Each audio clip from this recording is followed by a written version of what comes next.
All right, ahoy, shipmates! I know. I still am not Captain Jack. I am still Raider Transplant. Some of you know me as Coach Angelo Reyes. As you see, I am back to form. On my final Thursday show, I am wearing the green Raider hat because, as you all know, green is the color of organ donation. We're coming up on April, which is Donate Life Month. For all of you who have not heard the show in the last 2 months, I wear my shirts where it always says I wear the color green for the organ donor that saved my life. I had 30 days to live, July 4th of 2022, and my life was saved with liver transplant, Riverside Community Hospital, and those amazing doctors at House Medicine over there at the Inland Empire took me in.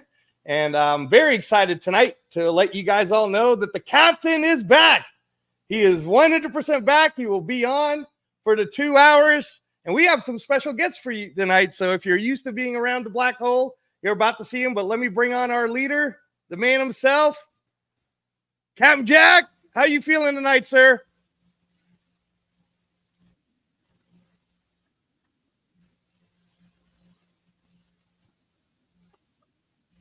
Cap, wait. His screen is. I'm doing okay. Okay. How you doing, sir? I'm doing good. Want to make sure that the screen is all okay. Okay. Yeah, you're good. And I want to make sure that people know I just turned off about 12 what do you call it? Boxes. Right. The windows. Things that I can't turn off anything else because hopefully we won't be zoning in and out. Hopefully I can keep up these windows and I'll be okay. I'm gonna lose one more window, so hopefully that'll help out. But I got to try to keep up these job things because hey, I got to be able to pay for this wonderful excursion that I'm going on when I drive from Florida to California and back to Florida, and going up to the draft as well in Detroit.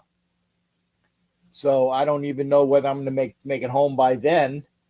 And so I got to try to get some jobs and things done before I go. But I want to say hello to everybody. This is the not the last show. No, not even the last show, because here's the thing. Angelo, aka Raider Transplant, is going to have a banging draft show on Sunday, and even that's not his last show. Well, he doesn't know this. That's not his last show. When I can't do things, and this is the this and that. When I can't do things, this is the first portion, and he's available and wants to, he will be filling in. But again, it's only when he can do it, because otherwise I'm putting on reruns. And I think that everybody here most likes a live show rather than me putting on reruns. You know, you want to see reruns, you can go to Ion TV and TBS and all those other channels. We try to do things live that's good for you. So I want to say again, thank you to Angelo, and thank you, because I don't want to forget him, because the bishop thought that he was forgotten the other day when we were doing this on Wild Wild West. Bishop for coming in and doing the shows that he did as well. Without these two guys, the last 2 months would have been a bunch of reruns. Okay? Yeah, I know the money's in syndication there, Silent, but we have to have something that's, that's monumentally worthwhile for the monetary flow to go. Okay? And right now, that's not how. Why do you think I need to find a job? But I'm going to shut up for a little while because I'm going to turn over for most of the show to Raider Transplant and see how I'm building this, and our special guest for the evening that he will talk about. Remember, all of these guests are tans. They're tans. They're tans, just like the movie, the football movie. They're tans. Yes, sir. Yes, sir. No, Okay, no. so It's I'll give them definitely to you, brother. fantastic. I got to tell you, Captain Jack, I'm very excited to have them because I grew up in Alameda, California, as you know, and I started being, it's very easy to become a Raider fan that in 1986, when you're living right there where you can walk to the stadium and, the black hole, obviously. I mean, there's nothing like being in the Oakland Coliseum, right? And all of the people that we're bringing up tonight that's why it's the black hole episode. It's very exciting. So the first person I'm going to bring up, and then I'll start in chat. Please, thank you so much I promise I'm going to address all of the chat room. Chat lives matter. So thank you guys very much. First person I'm bringing up is someone who just transplanted himself to Las Vegas, actually. I see what you did there. All right. Yeah. He just came in. He's got a big old mansion. This guy's rich. No, I'm just kidding. I'm just joking. But it's great to have him on. And here he is. Everybody knows him as Go Power Raider. Here he is, everyone. Power Raider in the house. Up? Thank you for that warm introduction. Yes, I transplanted to Las Vegas. I love that. Hey, I had a few minutes last night. I checked out your whole story, man. It's amazing of what you've achieved and how you're taking the second chance, just going full on with it, living the life of gratitude, helping out others, and just pushing that awareness, and it's a blessing that we have you here, man. Hey, thank you, my friend. I really appreciate, and I got to tell you, I really appreciate you guys and why I was so excited to see you. The next person I'm bringing on, everybody knows who he is, Mr. Hollywood Raider. Right now, there you go. You guys all know who Hollywood is. He's probably the most famous name out of all of the ones. Come on, Hollywood, talk to him. There. We know that Jack's the famous one. Jack makes me famous, man. I don't get on TV unless he's on TV. I don't get on TV unless he's on TV. And that's the truth. He knows it too. He's so full of shit. He's so Hey, Angelo, remember, just one day at a time, brother. You take one day at a time. One foot in front of the other. We always, have prayers for you and make sure that you're always going to be healthy. And you're one of our Raider brothers, so we're here for you. Thank you so much, Hollywood. Thank you so much. And I'm really excited to bring this guy on, Inland Empire Raider, my man Jesse. Come on in. There he is. How's it going, everybody? Thanks for having me on. Just to piggyback on what Power Raider said, glad you're here. Thank you for all you do. And, of course, thank you for all you do, Jack. Honored to be here with all of you guys. So, especially the most famous Hollywood Raider. Whatever. I was gonna say I was gonna let you get on with it, Cap. But I want to say to you first, Jesse. So as you guys know, I was in the Inland Empire when they rushed me from Mountain View. So I was lucky. It was the doctors that was from that Riverside Community Hospital. The transplant doctors it's called House Medicine. So housemedicine.com for anyone who wants to check them out. And if you need help with your transplant and you're getting denied, like what was happening with me, you might want to call this group up. But they basically took their nonprofit and they just took me from Las Vegas because everybody else was denying me. I was going to die, Jesse. So Inland Empire saved me, man. They grabbed me. I got into Riverside Community Hospital on that July 9th. And, I'm just blessed. By July 16th, I was able to have a liver transplant. And during the whole time that I was going from learning how to walk again, learning how to eat again, I was there. And in that hospital, what was crazy was almost every single person that I met all had some sort of Raider. Like the nurses were coming in with a Raider pin, or my blood work guy, I think used to be a part of your club or was that down there. My phlebotomist Ray, he was the one that was always drawing my blood every 3 to 4 times a day, and he was a part of that whole Inland Empire. So I felt the love from Raider Nation over there where you're at the Inland Empire, and that's where I got this green hat too. It was my first purchase out of the hospital. The first trip that I took out of the hospital was I went to the Moreno Valley Raider image store, and then they had this green hat, and then I bought. They wheelchaired me in, man. I got the hat, and then I got back out. So I'm really excited to have all of you guys in, and I'll turn it over to you, Cap. Why? You're doing such a great job. I know these guys. You know. Okay. All right. Okay, and I would like to say that again. Thanks to Power Raider in Hollywood and IE, aka Jesse, for being here to roll down our last few shows prior to the excitement that is going to be coming up in April, which, as we know, as we've been keeping attention with what's been going on in sports. Hey, today, by the way, was really the official opening day. I know we had opening day in Korea last week with the Dodgers and the Padres, but this was really opening day in baseball. So we're now into the baseball season, and that means when we see baseball, that means that the March Madness is going on, and it's the start or it's near the playoffs for the National Hockey League, and it's getting to be the playoffs for the National Basketball League, and then just then, bam, it's training camp. But before training camp, obviously, in April, we have the draft. So all of the people that are rolling in saying, hey, what's going on? This is the time of year where there's a bunch of hearsay and smoke screens and he said, she said, and it's going to be fun. It's going to be fun.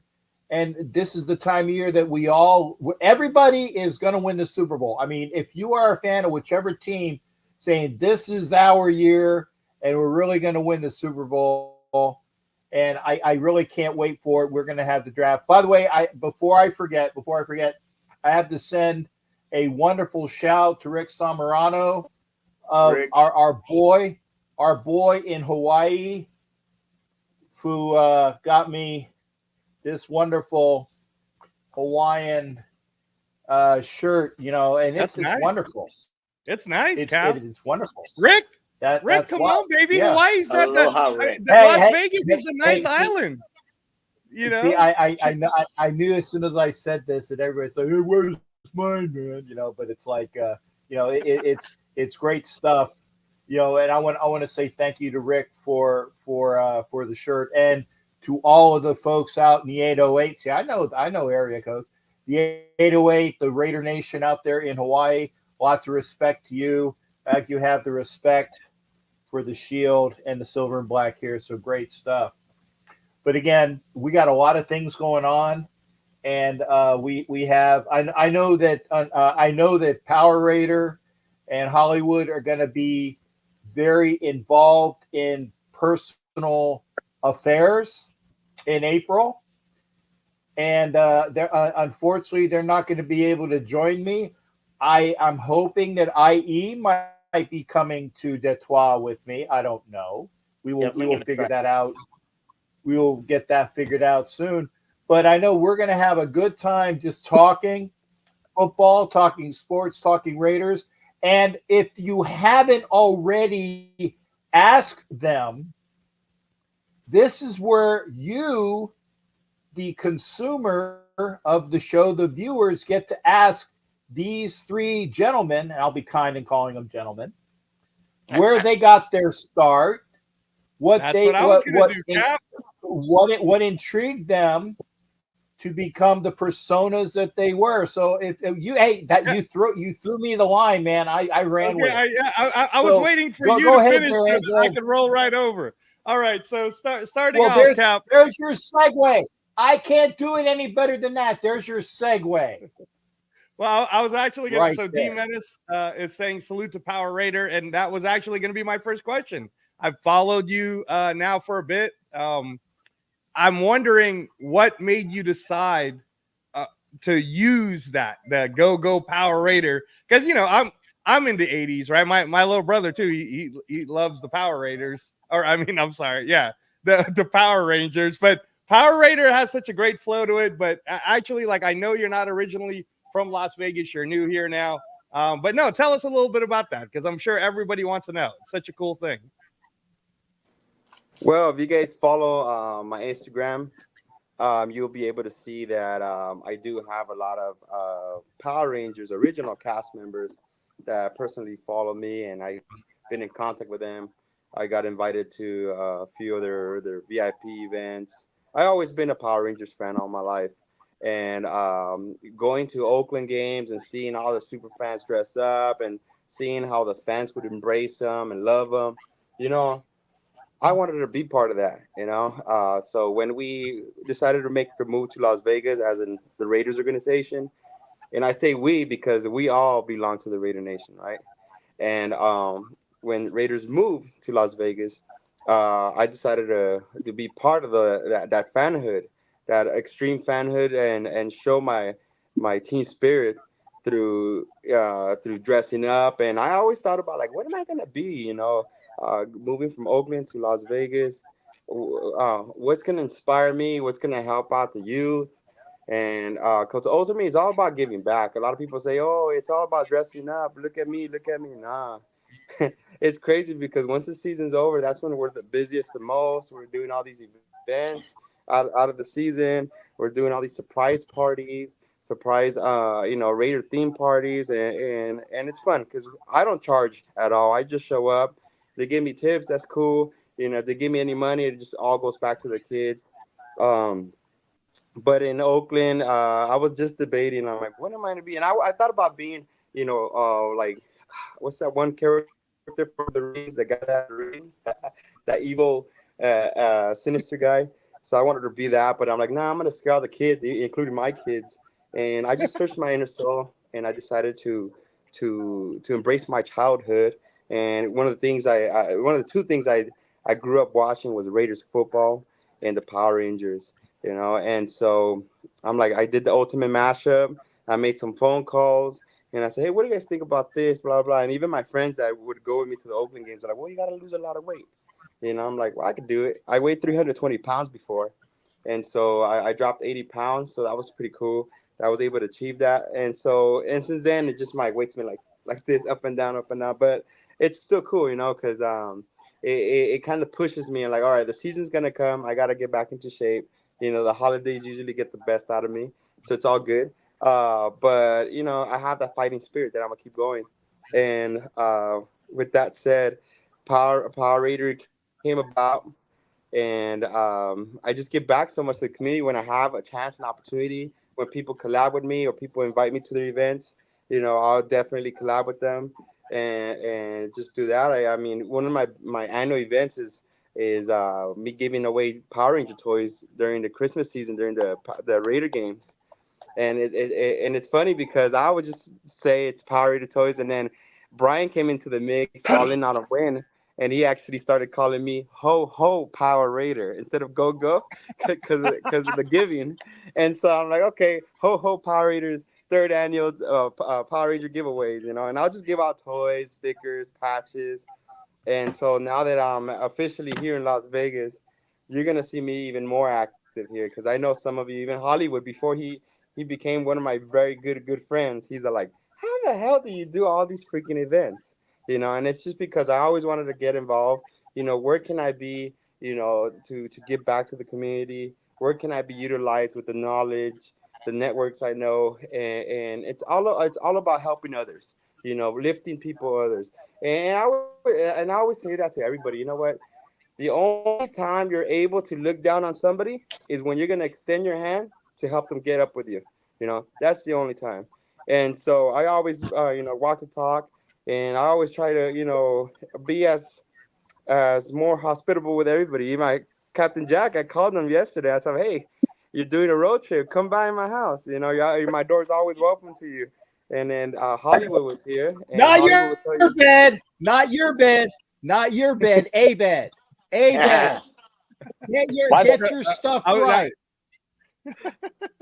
Now, I was gonna say, Cap. So, no, I mean, Steve, that everything that you're doing as Power Raider, I think it's amazing, and like you said, I think that bringing in our youth is so important, and giving that image of yeah, you want to be a Raider fan, because everybody here that's a super fan, we love giving back, we love giving back to the kids, and I think that's fantastic. And picking Las Vegas, by the way, was a smart idea, very smart idea, because the reason why Las Vegas hated F1 is because F1 didn't do much for the community, but everybody here loved the NFL because they did a bunch of stuff for the community. So yeah, if you come to our town and you come to our city and you want to actually help out, like the Raiders, you should see some of the high schools and the football fields. They're way better than what some of the college fields look like in the Bay Area, because the Raiders paid for them, So next person I want to bring up is someone that everybody knows. I mean, the guy's been on TV so much. In fact, let me, D Menace want to salute Mr. Hollywood himself. I know I'm a fan of this super fan. Hollywood Raider, sir, can you please, for everybody who's listening tonight that don't even know how you got it all going, can you please tell us how it all happened for you? Oh, I just want to give a thanks to Captain. Me and Captain been going back for, I think, 4 years now, going to most of the games together. I've had a great time with Captain, great person. How it all started with me, a lot of people don't know my backstory, and I don't really tell my backstory, but basically Hollywood came out for a special loved one that means a lot to me. That was her therapy, to go ahead and make my jersey, bling it out. Those are all Swarovski crystals on there. Lots of money, lots of time. I think she spent maybe a month and a half, 2 months just doing the blinging of the jersey. But Hollywood's been out there for, I've always been Hollywood, always in California. I was born and raised in Anaheim. Always went to Oakland. My brother and I flew out to Oakland for most of all the games out there. Did 1 or 2 games in LA. I didn't really like LA too much because it was back in the day when the 90s were up. All the Raider gear was coming out, and everybody was stealing all the Raider gear from the Raider fans. So, but yeah, we definitely had a great time going out to all the games. That's kind of therapy. That's kind of our therapy of our life, is going to these games and representing the people that cannot make the games. We sit in the front row for a reason. We sit in the front row to represent Raider Nation and represent every one of you guys that cannot make that game. Shout out to my TNBC guys out there. We do a lot with the TNBC. We do fundraisers. We do backpack drives. We give back to the community a lot. Probably not as much as we would like. We like to always do more, and we're up to that. And this year, 2024, is going to be big plans for us. We're actually moving to Las Vegas. The family is going to get up out of South Carolina and move to Vegas. We've already bought a house. We're just waiting for it to close. So now we can be closer to our Raider Nation family. That's awesome. So, that's awesome. Yeah. And a few times too, you said the word that you started it off and it was a form of therapy. And I got to tell you, just from my own recent thing that had happened, which everyone who's been watching the Captain Jack Rackham channel for the last couple of months now.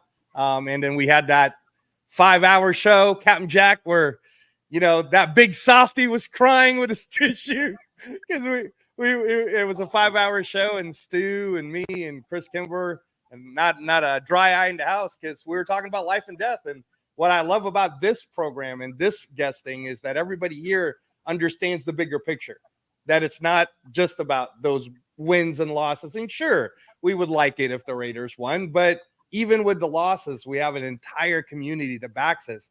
And next guy I'm bringing up, I was just telling him this, that that Inland Empire. I grew up in Alameda, which is basically Oakland, right? And I was in the poor side of Alameda, so I wasn't on the rich side. I wasn't on Bay Farm Island or nothing like that. And single mom growing up, it was easy to walk to the Coliseum, and tickets weren't exactly the cheapest at that time, but managed to get in there, get some games. When I went into the Inland Empire, and even right after I got out of the hospital, it was like I was walking in an entire city of just Raider Nation. Like, it was everywhere that I went. It didn't matter where I went. And if you wore the symbols, man, everybody just gave you love. So I got to bring this guy. He's amazing. You guys know him as IE Raider, Inland Empire Raider. Jesse, your whole group, they were a big part of my therapy when I was over there, and I thank you. But can you let everybody know how you got started and what you're up to? So me, I started off just going to Oakland games, just as a regular fan, cheering on my Raiders. I've been a fan since '83, and me and my grandson happened to be watching a Raider game, and he saw, I don't know who it was, could have even been Hollywood. I think it might have been Gorilla though. Said, why don't you ever go to games like that? And I just started thinking about taking it to the next level, because when I would go to Oakland games, I would see all the love, the smile on the kids' faces, the horror / scaredness of some of the adults when the big super fans would walk by. And so, I went to the Charger Raider game over here in SoFi in 2021, and just did a little costume similar to where I'm at now, but mine's a little more in depth now, and see how people would react. And I mean, Raider Nation, it's nothing but love. Everybody took to me really well.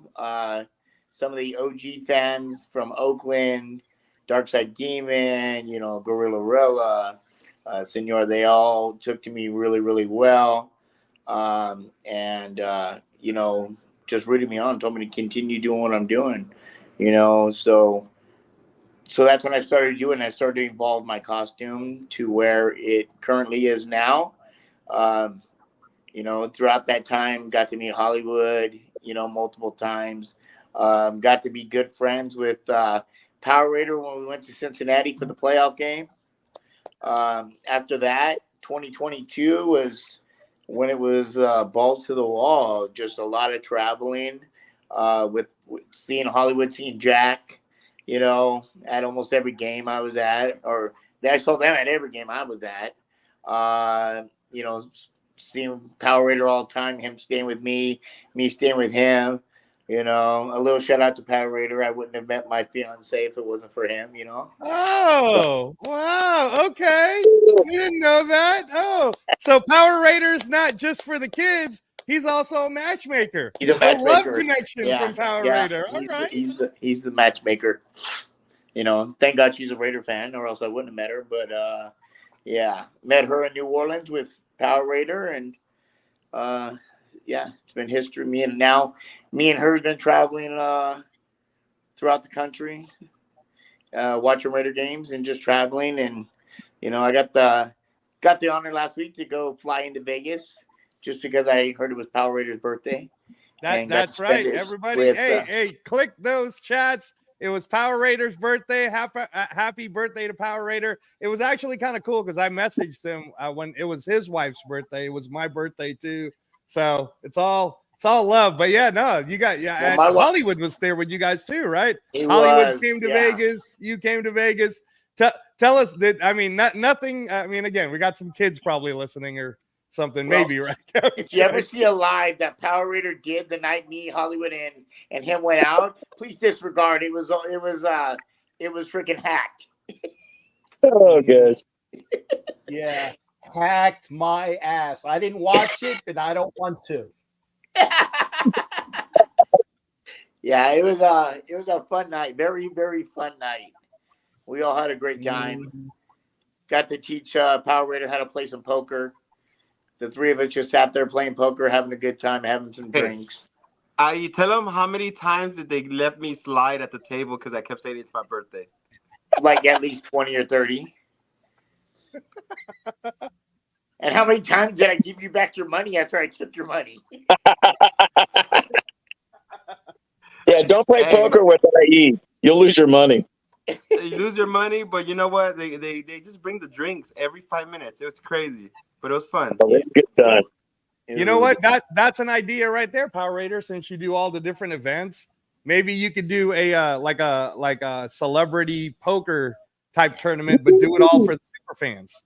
Let them all chip in, right? Let everybody get in there. Let IE take all their money, right?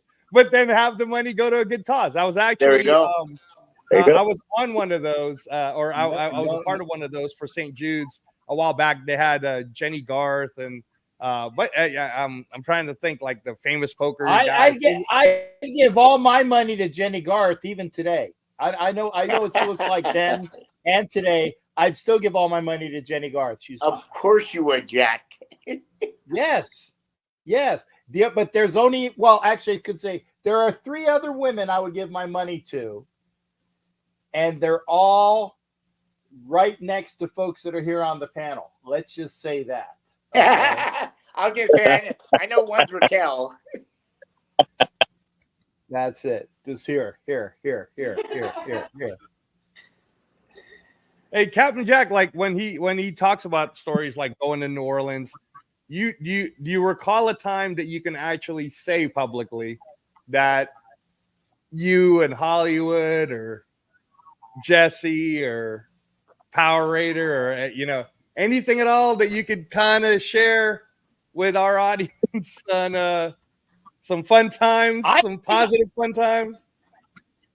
I can share pretty much everything with these guys because I've been a monk for the last 2-3 years or so.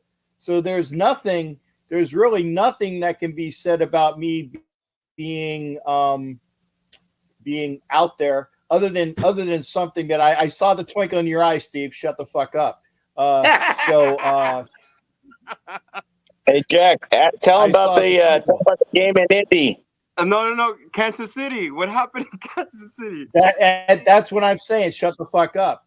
What happened in every city you go to, Jack? That's not true. That's not true. So the last 3 years you've been a saint, Captain Jack. I've pretty much been a saint for at least the last 2.5. He is. Jack's I've been a saint for the last 2.5. I think it's me and Power Raider, the ones that kind of turn up the place. It was really good to see. That was the first time I really got to hang out with Hollywood outside of like an event, and really get to know him like super, super well. Yeah, I mean, we've known each other through events for a long time. We've hung out, but when we went for Power Raider's birthday, just the 3 of us, it was a really great time. So, yeah, I was kind of rough getting up the next morning. All right.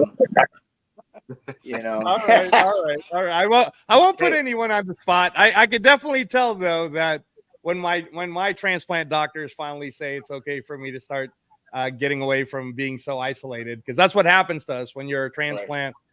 You're immune compromised, so I can't just like go out there. Like when you were saying, Power Raider, how you're around a lot of kids, I can't even be around your kids because they could get me sick. And when a transplant person gets sick, it's right to the hospital for us, Hollywood. Right. So it's really been therapeutic to be able to see. I'm kind of living through all of you guys. When you post something on Instagram or you post something on Facebook or you post something out there for us to see, like you said, Hollywood, like we get to live it through you, right? Because it's not, the Raiders tickets are the most expensive. The NFL just announced that. And going to Allegiance, not exactly the easiest thing in the world, especially with how the economy is right now. But when we can live through you guys and see it and see how much fun you're having and the positive energy you're sharing, it's really great. So a lot of these guys are asking because they want to know from you. Let's see. One of the first ones is, it's always about quarterback. I'm almost getting tired of the quarterback questions, but here's one. Matt Marinovich is asking you guys, who do you guys want as our starting quarterback week 1 next season? How about Hollywood first? What do you think? I mean, I don't know. I mean, it's a hard decision. I know we got Minshew, that little ass boy, but I would say we're going to stick with O'Connell. and see what he can do. I think we're going to draft a quarterback, believe it or not. So we're going to have to see what's going on. I think we're going in this thing with 3 quarterbacks, and I think they're going to try to see who's going to beat them all out in the training day. And I don't know, man. I mean, whoever we have is whoever I'm going to be rooting for. You know what I'm saying? So, to me, I think the defense is going to put some points on the board. So I think the defense is going to help us out more than the quarterback situation. So, all right. How about you, Jesse? What do you think? Well, What's in fact, speak for the Inland Empire. What's the Inland Empire think on the quarterback situation? I've been going back with this guy. Graphic posted something as mock draft about us taking Penix at 13. I don't think that's going to happen. He's a second-round quarterback. Yes, he's been healthy for 2 years, but he was injured for 4. He played in college for 6 years, injured for 4 of the 2 years, right? 4 of the 6 years. So, I really think we're going to draft Jaden Daniels. Super good connection. I don't want to give up the farm for him, but I do think we're going to draft him. I think he might do like an Eli Manning kind of thing to where it'll kind of force his hand to where we don't have to give up the farm to be able to draft him or get him on draft day. So let me actually go back to Hollywood then. What do and you? he's another I know Hollywood. You're guy. like me. You're about the defense, but Hollywood, is that how you feel? You feel like we're giving up enough to go get that guy? Yeah, I mean, I think that we could. I think we're going to draft a quarterback this year. I think that what we've drafted so far, our draft hasn't been good. That's why a lot of people don't think that we're going to have a good draft. But I think that everybody's going to be surprised that we're going to go out, move up, and go get a quarterback. Now, and by the way, he's an Inland Empire guy too, Jaden Daniels. Oh, is he really? Yes, sir. I didn't know that at all. He's from San Bernardino, where I'm from. So where's Jaden Daniels from? San Bernardino, California, right there in the heart of the Inland Empire, where I'm from. Oh, what? Okay, all First right. Heisman Trophy winner from San Bernardino.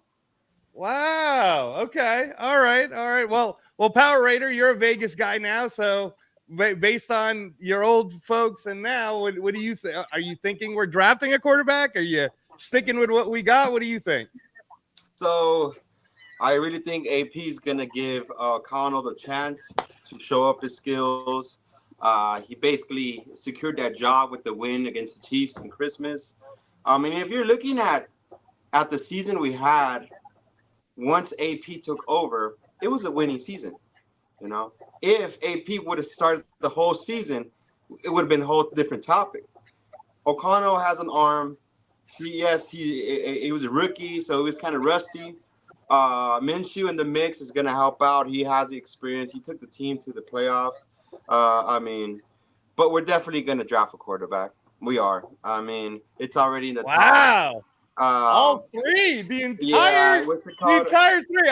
I want to know what Captain Jack's going to say now. With if you guys haven't seen any of my shows, the quarterback talk is always being asked. But Captain Jack, do you agree with these 3 that we're going to draft the quarterback?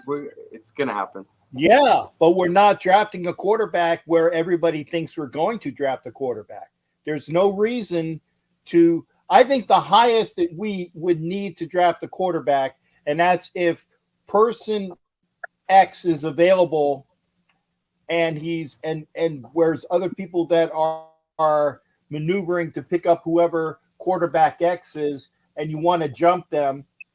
The earliest we should draft a quarterback is pick 30, 31, 29, something like that, in order to get that extra 5th year.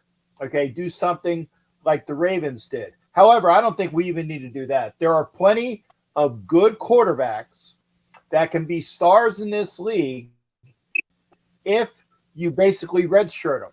And the reason why I say redshirt them is because I give you names like Jordan Travis and Joe Milton, okay, that are quarterbacks that are injured, that are stars in the making, that could be fantastic gets. I don't just give applause to people that are from Florida State, me being a Gator, but Jordan Travis is a fantastic quarterback. Joe Milton out of Tennessee, again, not a Gator favorite, would be a fantastic quarterback get. Okay. If you want to do something off norm, I know that there are people that, and I won't even say his name, that they're just talking up, Michael Penix. No. Anybody that has two ACLs, one on each knee, even though he's come back and played well, that's two ACLs too many for me. Okay. Fantastic kid, great attitude.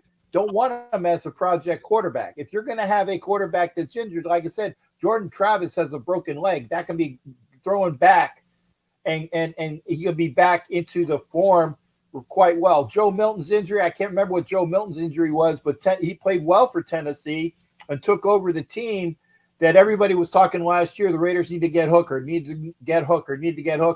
took over for Hooker at Tennessee, was a damn good quarterback. There are quarterbacks available. Spencer Rattler is another name. Okay. If you want to go that route, you can also get the kid out of Tulane, who I always forget his friggin' name, but he's got a big arm and he's got the quarterback attributes, big arm, big width.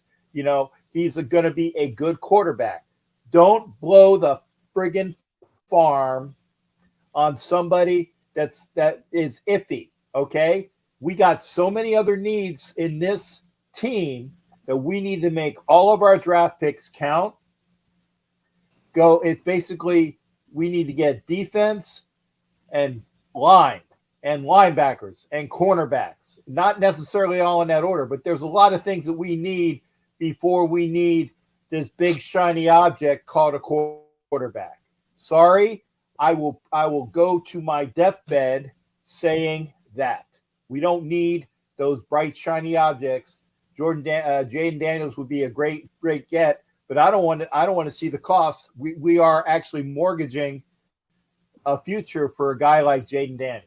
I'm sorry. It's interesting you say that, Cap. I want to shout out everybody too. I'm so sorry, guys, that I'm not getting to you. Afakasi Rated, thanks for showing up. I was watching Afakasi playing Tecmo Bowl on his show the other day, but I was telling him I'm bringing on. We're gonna have Stu on Sunday, and we're doing a draft day show. The other night, I was up till like 4 a.m. breaking down all these different tapes with Stu, and it's interesting how he did that show with Graf, and he talked about the quarterbacks, and he explains the quarterbacks, but he's like us, Captain Jack. He's a real firm believer that we should go get an O-line, right? We need to go get an O-line, and we do need to get a quarterback, which is true. But Stu was even, and again, you guys will get a chance to see it on the Captain Jack Rackham channel this Sunday, 6 p.m.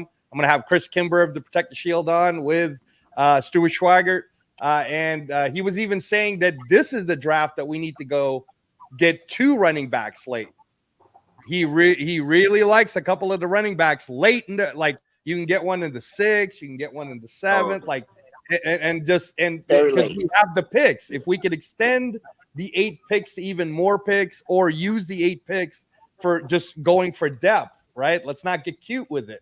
But this is not the time to get cute. But of course, you are hearing a lot of people always pushing that, like what Jesse's saying about, oh man, Jaden Daniels, and even Hollywood's like, yeah, we'll probably do that. At this point, now that it's starting to settle down, what is the cost from you guys of what is the house? What are you willing to give up to, let's say the draft goes like this, and we're going to play around with it actually this Sunday, where we're going to see what the computer says. But let's say the computer says Caleb Williams 1, which I think everybody's going to do, and then Drake May gets picked 2. What are you willing to give the Patriots to move up to go get Jaden Daniels? What do you think? Hollywood, you willing to give up anything at all, or you're saying, screw it, I don't want to trade with the Patriots? No, I'm not gonna give up nothing to the Patriots. But, that's what I thought you'd say. That's what I thought you'd say. Like everybody says, I mean, yeah, we do need some O-line, but you think about the quarterbacks that are out there. We don't really have a dual threat quarterback. We don't have somebody that can run real well. O'Connell don't run that well. He's basically, to me, he's another Carr, so I don't know how you guys feel about it, but I've watched a lot of games, and yeah, he's won games, but you know what? The team played for for our head coach, for Pierce. You know, the team pulled it together and played their hearts out for him to save his job. So, Agreed. you know, it takes a team to win a game. Agreed on All right. that. Okay, Jesse, you agree with that? So, I but Jesse, agree. you know, Jaden Daniels is an Inland Empire guy. So, Yeah. what would you be willing to give the Patriots to go get Jaden Daniels? Oh man, my love-hate relationship. Well, my hate-hate relationship with the Patriots, but I don't think I'd give up anything more than the 13th pick this year, maybe a first round next year, and maybe like a third or fourth round. That'd be about it. Okay. I don't want to give up the farm. All right, that's the Patrick Mahomes trade.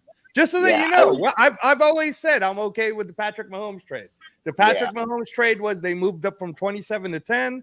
They swapped their first. They gave up next year's first, and they gave up their next year's third, and that was a fair deal, and that was fine.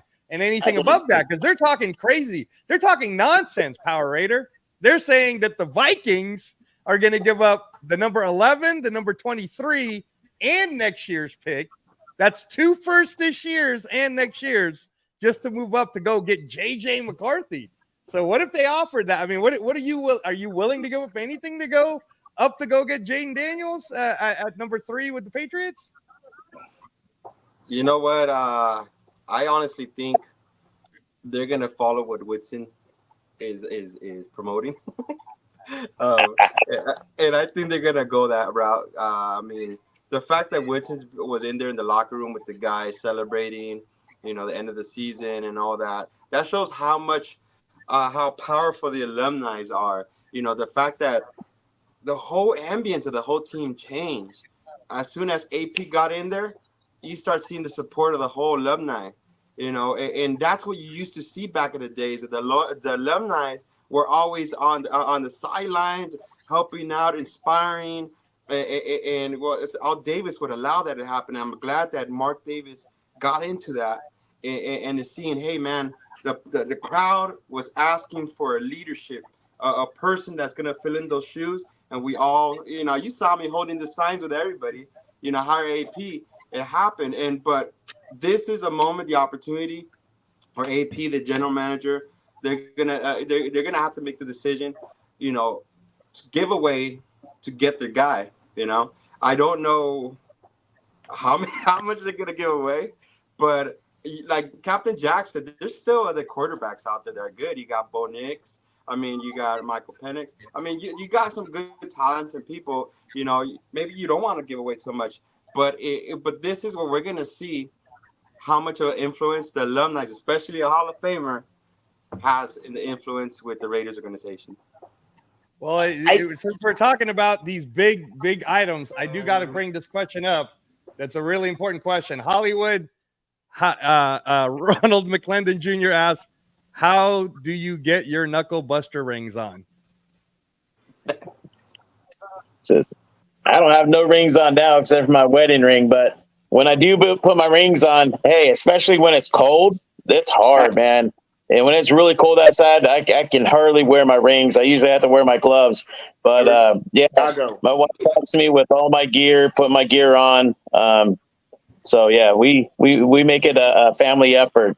Even sometimes with Jack, I help, you know. Man, it's a whole production, everyone. It's a whole production.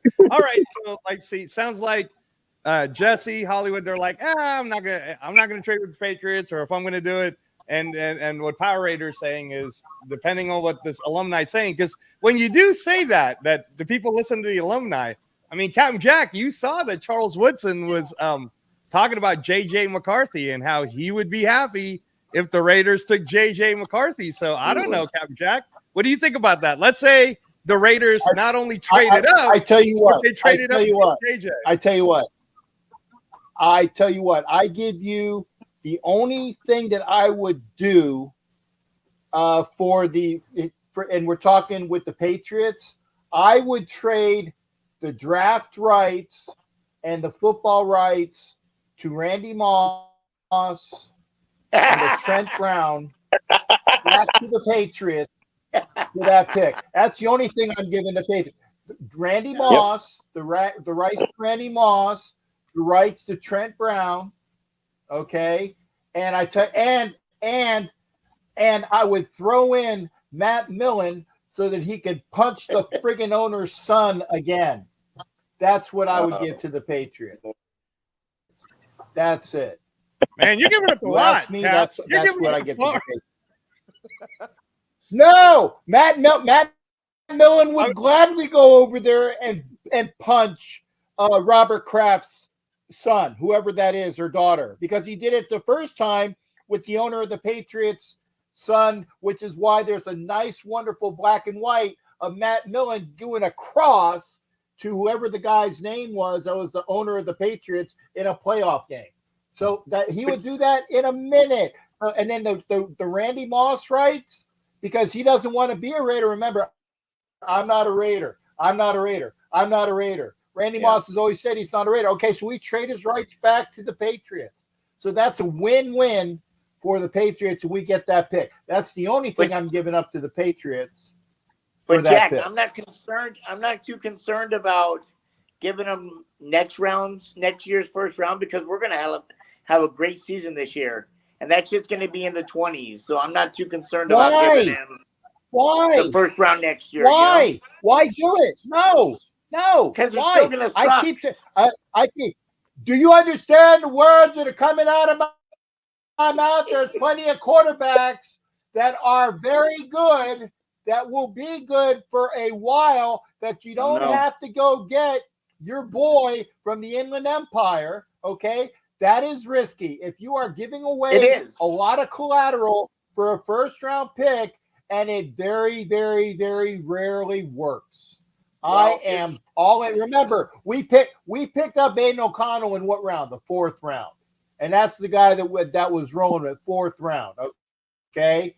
That is the guy that is earmarked right now to be our starting quarterback. So why do we need to give up the farm for somebody that's hasn't shown it yet? Unless you have one of those books that you get from Back to the Future from Biff that shows all of the winners of all of these Rose Bowls and Super Bowls and other things that you can bet on what these people will look like in 5 or 10 years. Unless you got Nostradamus knowledge, don't do it. We have too much to do, and I like keeping building, okay? And for all those people that said, well, hey, look at all the first rounders and second rounders that we had that sucked. That was with a different regime. That was with different people. This is a new era. You got to give the people that are here the chance to either suck or do well, okay? You can't keep saying, well, the Raiders have always done this. The Raiders have always done that. It's a new era. It's a new era, okay? And I know that some people are not really enamored with Tom Telesco. My friend and wonderful person that he is, Black Thanos calls him Tom Fiasco. Fantastic. But he does build teams, okay?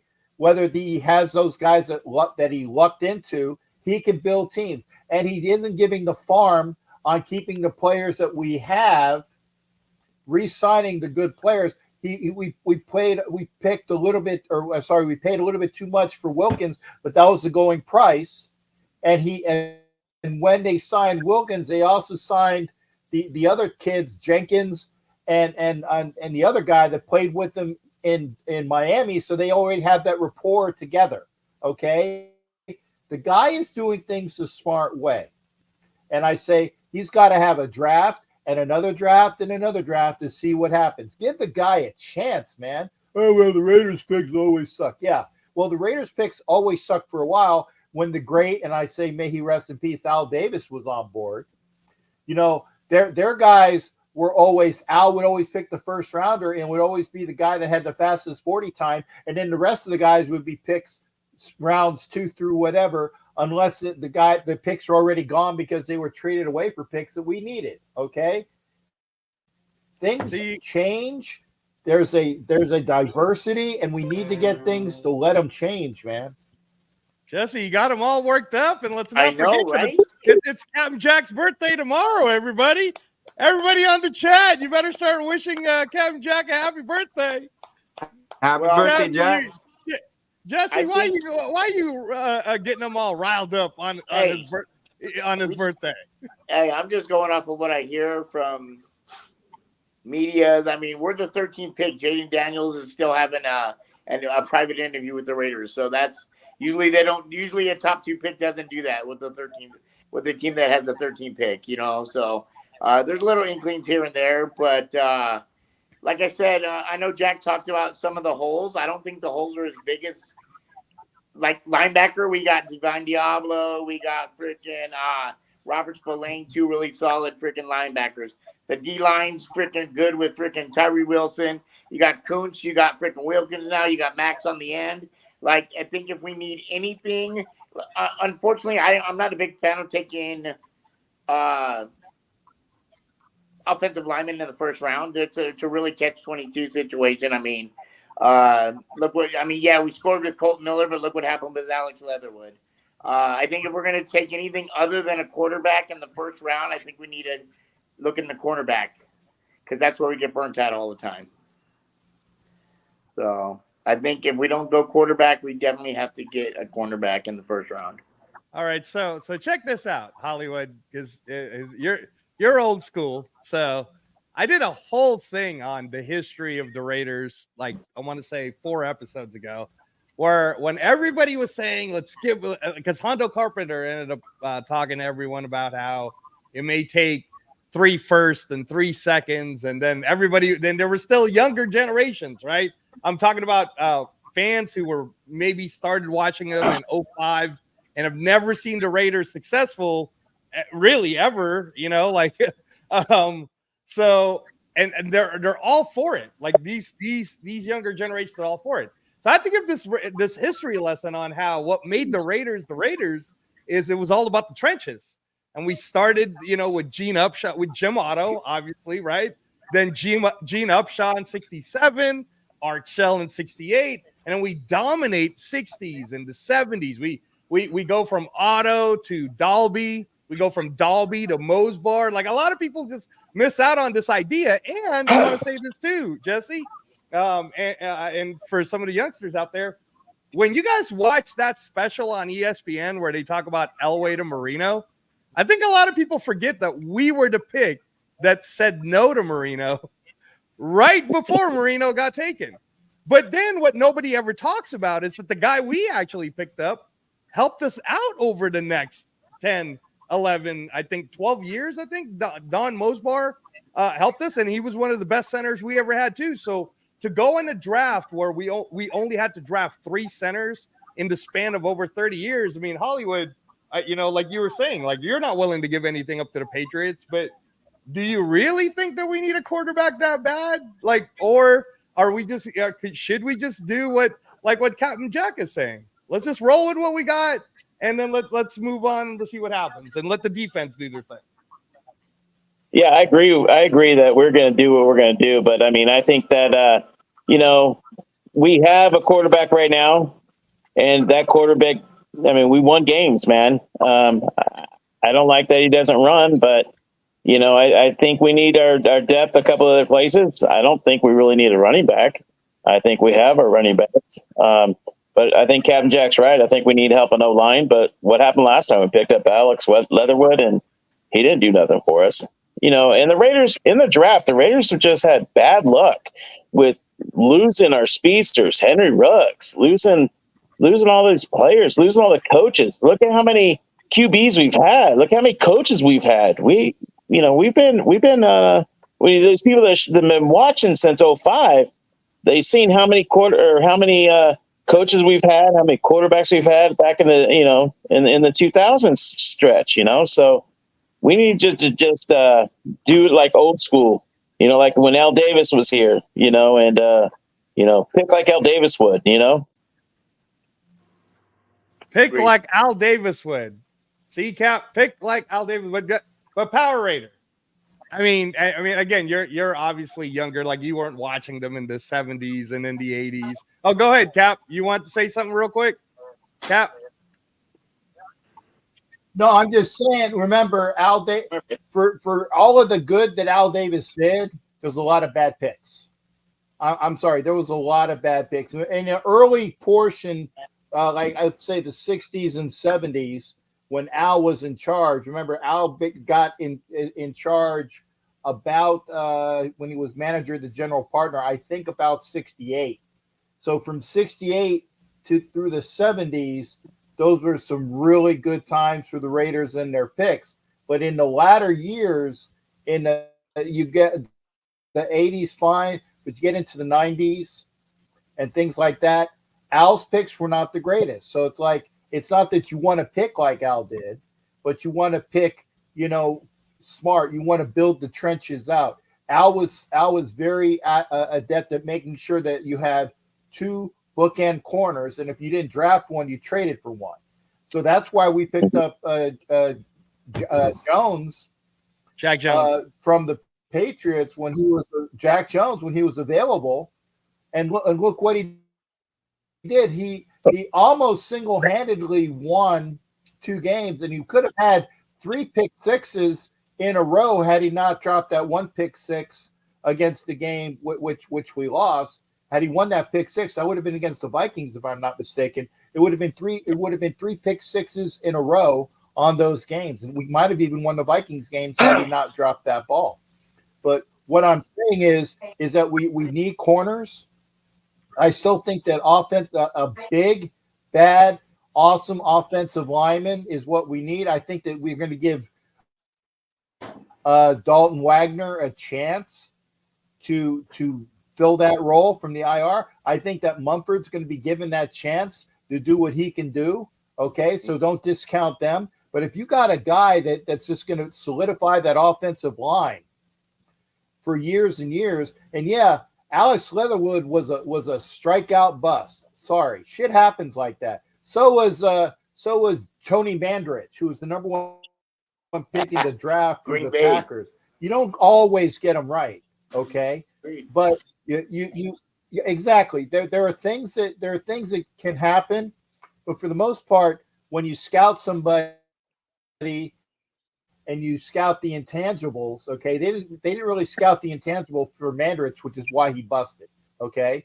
And I don't know why Alex Leatherwood's heart wasn't in it, but that was one thing that really it made him go away quick because he didn't have the heart. What about Cleve Farrell? He had all the tools, but he didn't have the heart and mind and soul. What was that, Hollywood? Sorry? What about Cleve Farrell? Farrell. He's asking about Cleve from Clemson. Cleve Farrell wasn't really a bust. I think he was overdrafted. Overdrafted.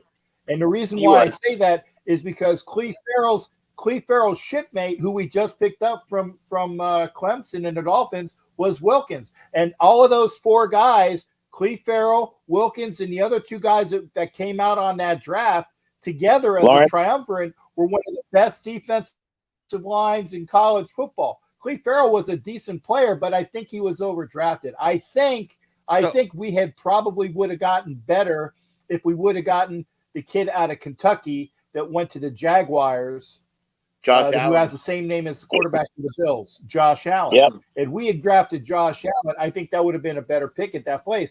But no hate and discontent to Cleve. He's not a bust. I mean, hell, he played for a Super Bowl going NFC champion Niners team, and he did well for them. So again, it was third half the season. It's not a bust, but like I said, there are just times you're overpicked. No, go. Hey, Power Raider, I know you want to say something. Go ahead. Yeah, so nowadays, how football is, how quarterbacks are so protected with all these rules, regulations, what you do, what you can't do. I'm going to say something. First-round pick quarterbacks win Super Bowls. With the exception of Tom Brady, everything else has been first-round picks. And maybe a few other Super Bowls. But every other Super Bowl, if you see them, all first-round picks. And it's because football has changed so much now that the quarterbacks are so protected.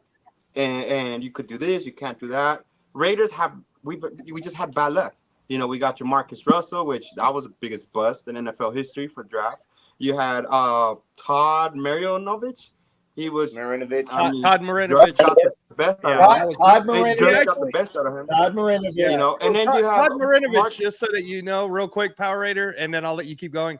So Todd Marinovich was drafted, I believe, 1990. I was 91. 91. I was in high school. He was like pretty amazing, like how they talk about Drake May. His dad was super famous for building up athletes, and he was supposed to be like this super kid. I think like he played pretty okay for the first year, right, Cap? And then like he just didn't pan out long-term wise as a first-round pick, right? Todd Marinovich's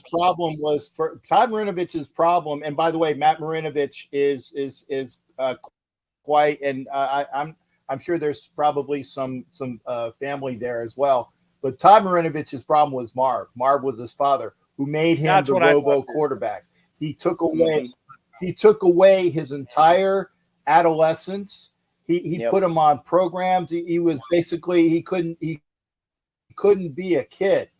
He couldn't be a kid. And when it finally came for his time to shine, he's like, fuck this noise. I'm going to live. And that's why he was a free spirit. And that's why he kind of did some of the things at USC that was, overlooked. And it's bad because the Raiders got bad juju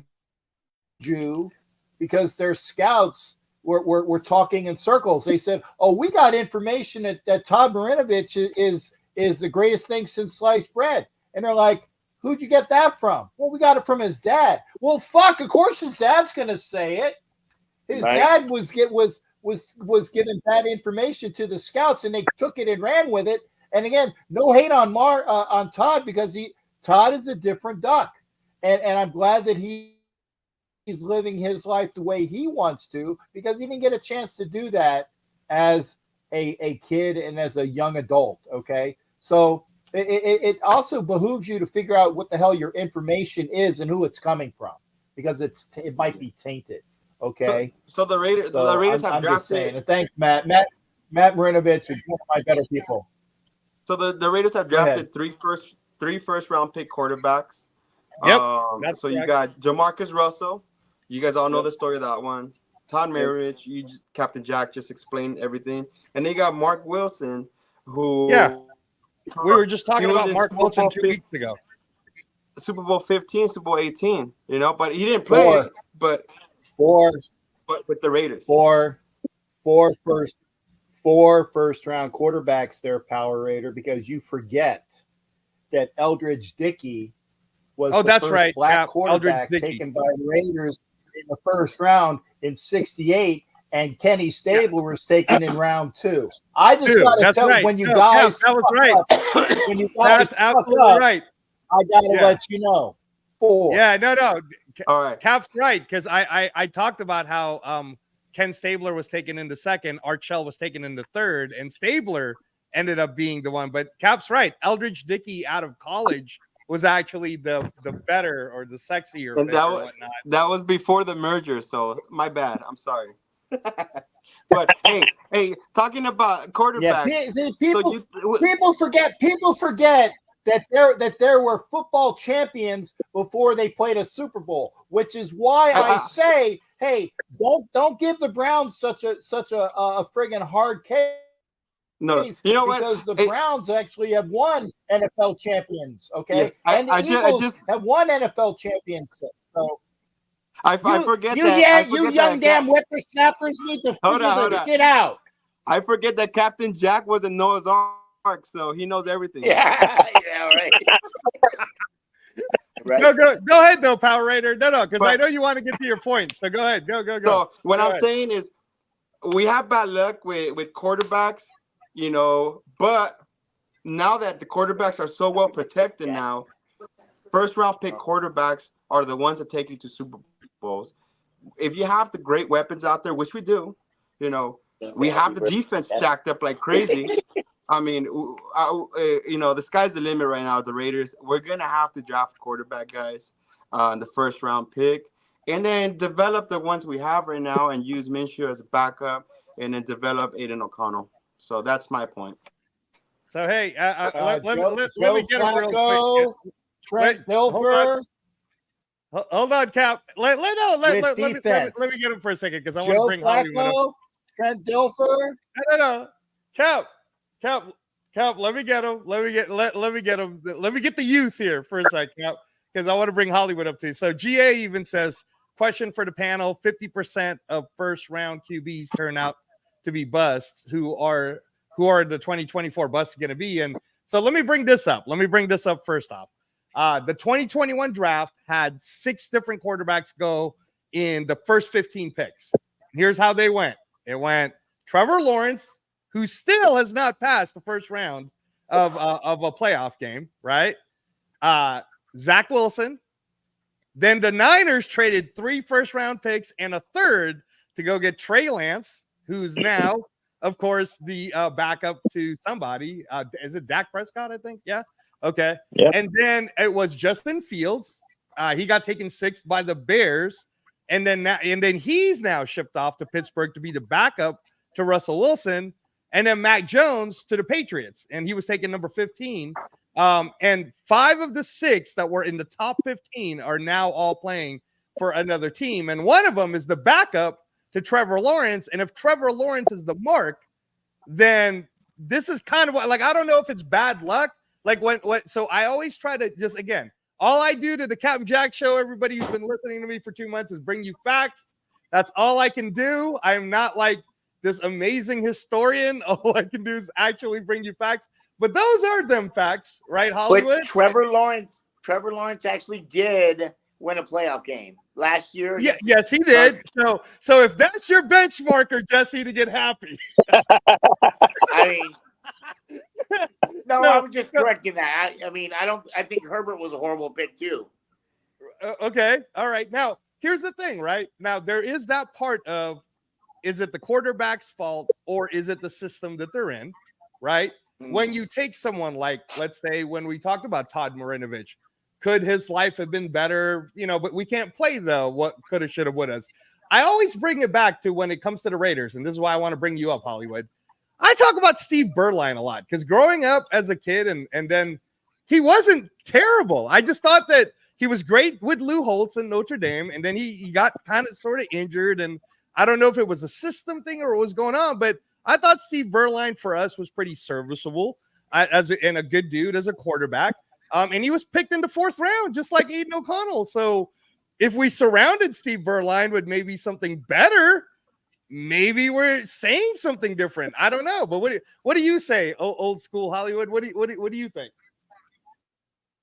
Like I said, you're going to surround Aiden O'Connell with some good players, and, we got a good team. We're short a couple of players.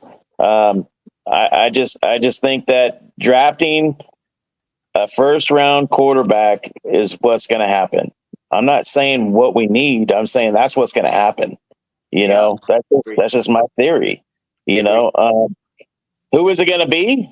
I don't know. We might move up a couple spots. If we do, what are we giving up? That's a problem that I don't want to see us giving up a lot for a quarterback. Maybe it's maybe we stay at our 13th spot and hopefully somebody's still there. But like Captain Jack said, we do need help other places. We need O-line. We need cornerbacks. I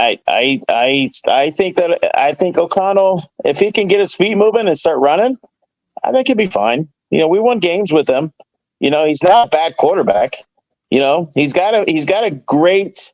He's not a troublemaker. He's got a great head on his shoulder. We met his parents. He's got great parents.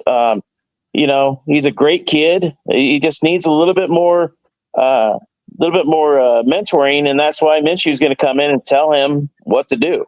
And I hope that's what happened. But what's going to happen is we're going to draft a quarterback. Yeah, no, and Hollywood, I'm glad you're saying it that way because if you have been listening to this show for a while now, me, Captain Jack, we've been defending Aiden O'Connell, and we've been saying, number one, it is never fair when he bailed the team out.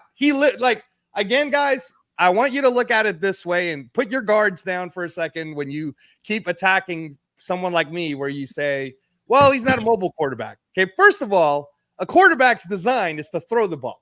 Otherwise, let's just go put a running back there that somebody can hike the ball to. The whole point of a quarterback is he's got to throw the ball more than he ever runs. Steve Young did well coming out of BYU. He was terrible over there at the fake Pirates place. And then when he came as the backup to Joe Montana is when he started to learn, oh, hey, let me go ahead and let me learn how to throw the ball, right? Aiden O'Connell is a natural passer. That's what he does. Secondly, other than Drew Brees, Aiden O'Connell is arguably the greatest Purdue quarterback to ever live. And I know Cap's going to nail me with the whole Bob Greasy line here, but I'm just saying collegiately wise, Aiden O'Connell did beat all of those stats in Purdue. And then the other thing too, Hollywood, is you're right. Like it feels like the room, or I guess the feeling is like what Jesse said. They're doing all these extra interviews with Jaden Daniels and like Power Raiders saying about how, like the youth movement definitely wants this new quarterback. Let's get rid of the old and let's get the new. And I just sit there and I go, number one, it's not fair to ask someone like Aiden O'Connell in his rookie year, who won you 5 games, lost you 4, when he really was starting for the 9 that he was given, did not have an offensive coordinator. Bo Hardegree is not an offensive coordinator. I mean, Jesse could have been the offensive coordinator and Aiden O'Connell might have done better, right? I mean, seriously, like that wasn't an offensive coordinator. So you didn't give him that. You gave him really crappy coaching in the beginning. Then basically, I think AP just said to him, hey, kid, just ball out and we're going to stick with you. And we're going to stick with you no matter what. So then a lot of the fans got mad about how, well, man, look at that. Aiden O'Connell couldn't even score a point on the Vikings. And I always say, yeah, but then 4 days later, he threw for almost 400 yards and he scored 4 touchdowns. Yeah. If you give me a quarterback that has a mentality where basically he's going to work hard no matter what. He's going to be a good person no matter what. He's going to nose to the ground, work hard no matter what. I'm going to get a consistent play out of him throughout his career. I'm just going to get something consistent.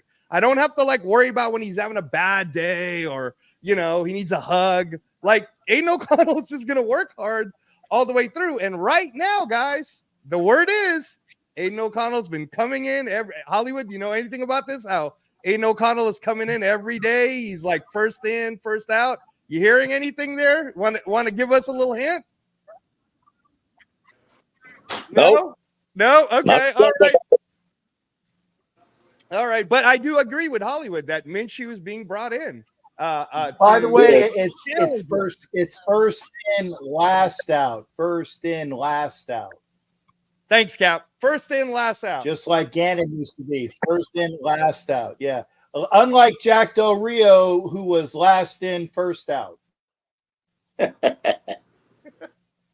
But no, so that's the thing about the quarterback talks. But how come no one for me, I get excited. So for some of you guys who've been listening to this for a while, you know that my background was from professional boxing and training mixed martial artists and UFC and Bellator and everything, right? So the reason why I'm such a fan of football is when I watch it, I like watching the trenches, right? Because to me, the offensive linemen are like singular fighters or boxers that have to go one-on-one with people. And in fact, Captain Jack knows this because I've shared the story many times. In 98, when I had my karate dojo over there in Park Street in Alameda, Gruden asked us to go train the linemen. I didn't get to train the linemen. I got to do Desmond Howard, some of the wide receivers, and then some of the quarterbacks at that time. But the idea of single man, pumping in, hitting. I mean, I love the O-line. So I like this kid Fuaga. And I keep saying if we were going to trade up to get anybody, I want the Fuaga kid. But there's so many good linemen, right? That even trading that, you just go down the line. There's Fuaga that can help us on the right side. Amarius Mims is a beast from Georgia. J.C. Latham can help us on the right side. You got Fatanu that can help us from Washington. You got Rosengarten, who might even fall as low as the second or the third that can help us on the line. And then there's this kid, Jackson Powers Johnson. And Cap knows I love JPJ. Jackson Powers Johnson. Yeah, baby. Yeah, baby. Yeah, baby. 335-pound center. 335-pound center that can play left guard, right guard right off the bat. Powers, baby. So I don't know. Have you guys Power Raider or Jesse? Have you guys looked at the lineman and considered maybe there's a lineman that's actually a better choice to take than a quarterback, and let's just wait on the quarterback? I mean, they're probably I mean, they're. But I think we can get one in the second and third. Powers. So if you were Jesse, if you were going to get one in the second or the third, who are you thinking?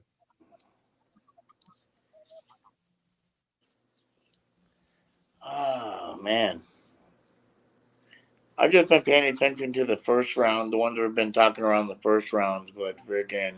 So some of the things that they say, let me name some names for you, and maybe Power Raider, and you can. Powers is okay though. There's Michael Pratt. They're saying he'll go later. There's Spencer Rattler. They're saying he'll go later. Keaton Slovis, Sam Hartman, Jordan Travis because of the injury. Joe Milton. Yeah. If we don't pick a quarterback in the first round, I think Spencer Rattler would probably be a big pickup, probably in the third round. He's too small. I mean, look at Minshew. He's small. You know what I'm saying? But he's a winner. I mean, he can win ball games though. You know what I'm saying? I mean, he's done it. Did you see the South Carolina's record? Huh? Did you even see the South Carolina record? I don't even think they made a bowl game this year. I don't know if they did or not this year. Hey, he moved. He's the one that moved from Oklahoma to South Carolina. I know exactly who he is. I know who he is. Yeah, and you know what? Moved to Oklahoma because they brought. He's better because than they had his team Jalen Hurts there, and then they He's not better than a title, though. They had Caleb Williams that was going to be the starting quarterback he's better before they fired. That's your bust right there. I'm telling you, he's okay, Jack, but he's not like I got a Connell ahead of Rattler. I'm sorry. Okay, that's okay. Fair. How about you, Power Raider? You like Rattler at all? Have you looked at Rattler at all? Well, you know what? Being that Snake was our quarterback, and you got Rattler coming in, you think they're gonna be able to fill those shoes, keep that Snake vibe going on? I'm just saying. I think you know what? I'll be comfortable with him, getting him. As long as we don't give away the farm. But then again, like I said, the alumni have a powerful say.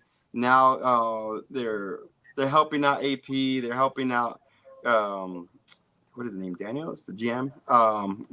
And let's go. But okay, and definitely they're gonna definitely give away some futures to get a quarterback. But I see your argument. We do need a offensive line. There's a lot of tackles that are going to be out there for grabs. We just gotta make sure we get people that will be focused, because that's our bad luck here. We're in Vegas. We get so peer pressure to everything that's out here. The drinking, the partying, and all that. And I think the fact that we have AP here, he cut that bullshit out. Hey man, if you're here, you're gonna, you're part of the team and you're representing us. And I really like how he had the people that were with the backups dress up and be in the line too, because he incorporates everybody to be part of the team, and he holds everybody accountable.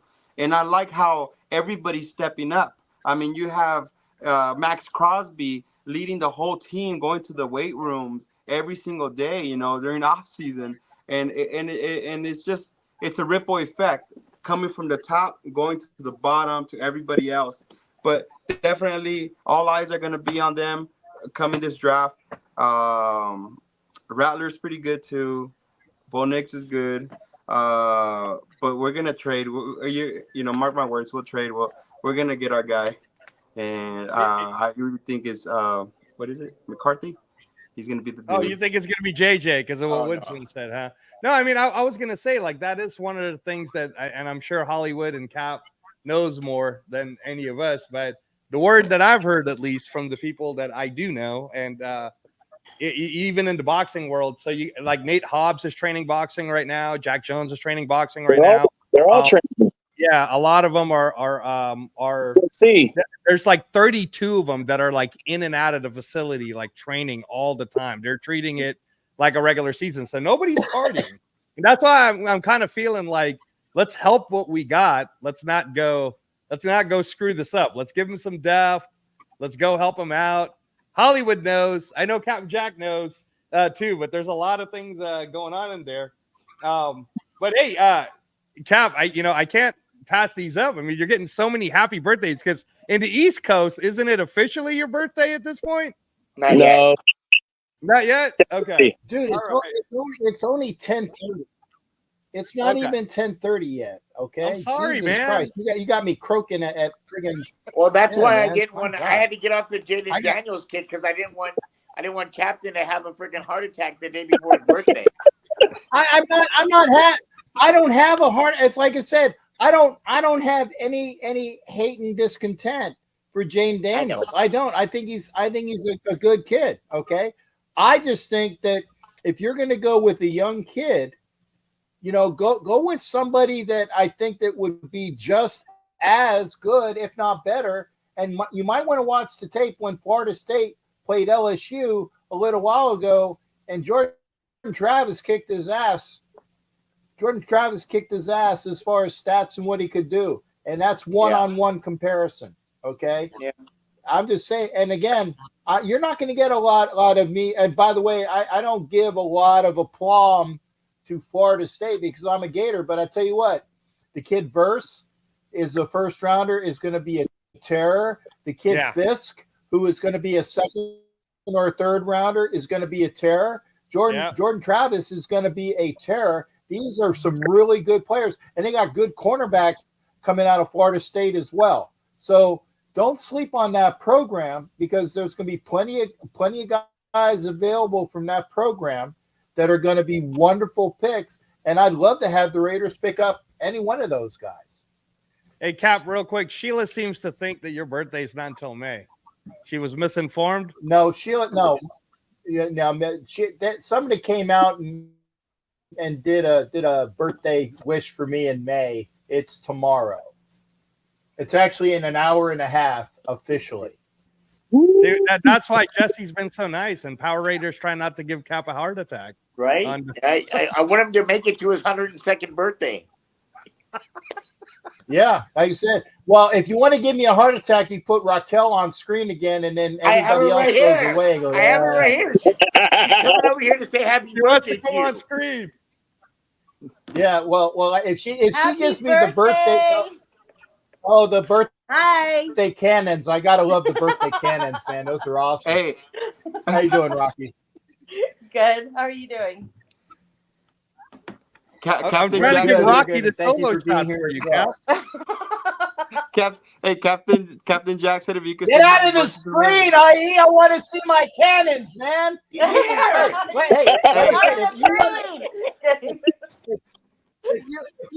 you want a birthday wish, you get Miss Raquel, Miss Loretta, and Miss Maria on screen at the same time, and get those other flunkies out. There you go. That would be my birthday wish right there. I'm just saying. And by the way, thank you ladies for putting up with me. Thanks. Well, okay. Well, if Kelsey would be in here as well, is Kelsey in here? That'd be great. But any of the wonderful ladies that put up with us, I appreciate that. That's the best birthday present I could ever have. Hopefully, we can have one of those shows like I had in my room in Vegas, where it was a double cannon show. Yeah, Hollywood knows which show I'm talking about. But we'll go from that. But again, thanks for all the birthday wishes. Yes, it is actually in an hour and a half, or an hour in happy early birthday officially. Thank you, darling. Man, you got to get that on that's going to be on repeat, right, Cap? that. Yeah. Well, yeah, like I said, I'm sure you can zoom in on that there because I don't know how to do that. I'll figure it out for you, Cap. I'll figure it out. So Clayton here, Huron, There you Cap, go. he says, There you go. yeah, yes, Cap, man, love this pod, football talk, Raiders talk, my DB4L talk, and life in general. Love it. Keep up the great work. So a little bunch of salutes to you, Cap, and then we got the black hole Thank you. experience here for everybody. So all right, I want to ask this then, because since you guys know so much, and I want to give one second. I want to give due. Clayton is a Broncos fan that has followed us over to this channel. So thanks to Clayton for being the devout fan of his Denver Broncos, which is DBFL. That's why he follows and he's on this channel. That's why we do sports with everybody here, because we enjoy the rapport and the little barbs and burrs that we get a chance to get with each other. Hey, Angelo. Prez is telling us that it's Hollywood's birthday on Monday. He's No. trying to hide. Everybody's birthday saying church. happy birthday to No, Hollywood. his birthday. No, God. his birthday's in January. Okay, Yep. Stop it. Stop It it. is. His Come on, birthday's Fred. in That's January. also. I know that. That's also. Angelo, I got to ask you a question.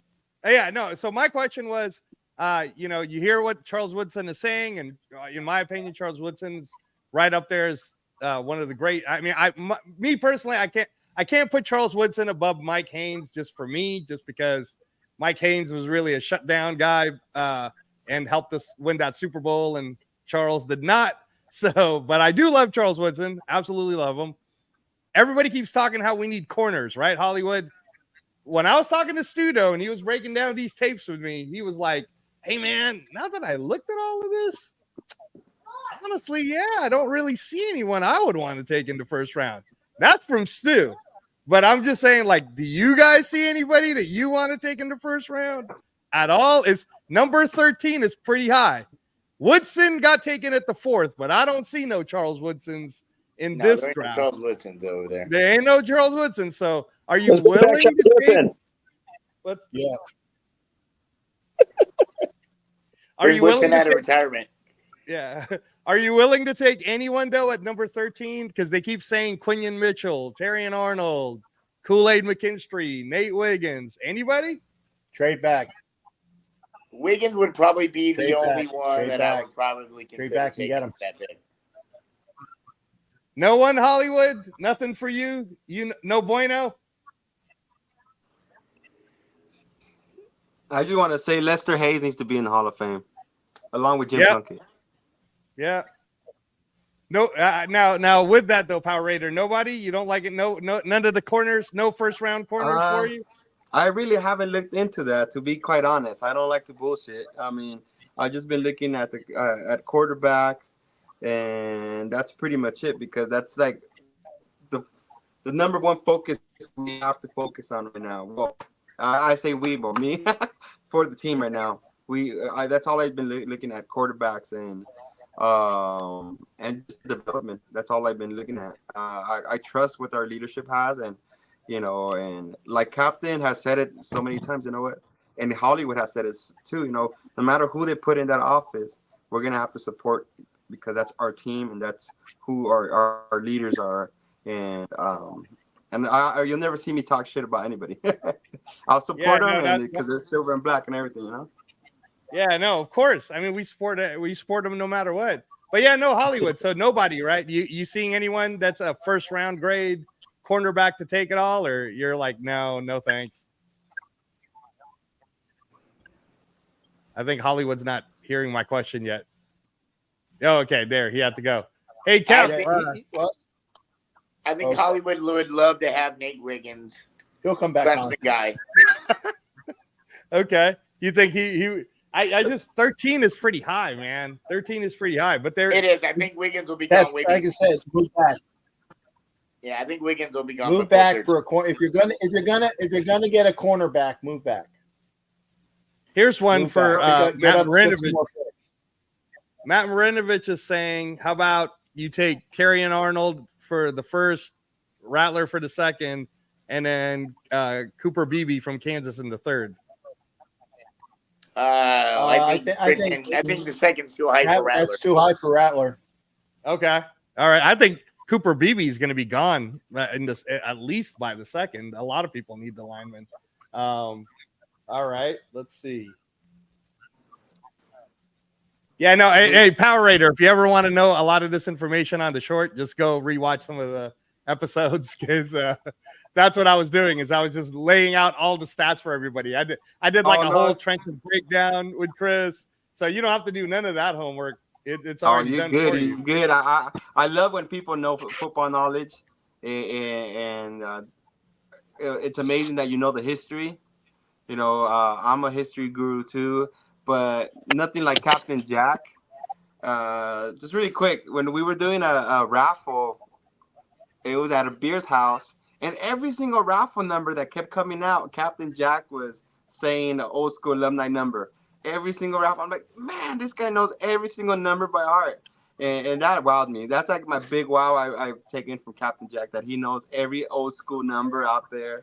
I mean, he's talking about Otto, Snake Plunkett, Fred Belinska. I mean, every single raffle number coming out, he would just say a football number or a football jersey with it. So it was good. Yeah, if there was a Jeopardy game and Cap was the question was Raiders, when it gets to that the double down or whatever that's called, Cap's probably betting it all plus his house and everything else and go ahead and ask me your question. I'll get it. Hey, I got a question for Captain Jack, since he knows everything. Don't answer this one, Jesse, because you probably know this. I don't know everything, but I do know a bit. Captain Jack, what's Jim Otto's first number?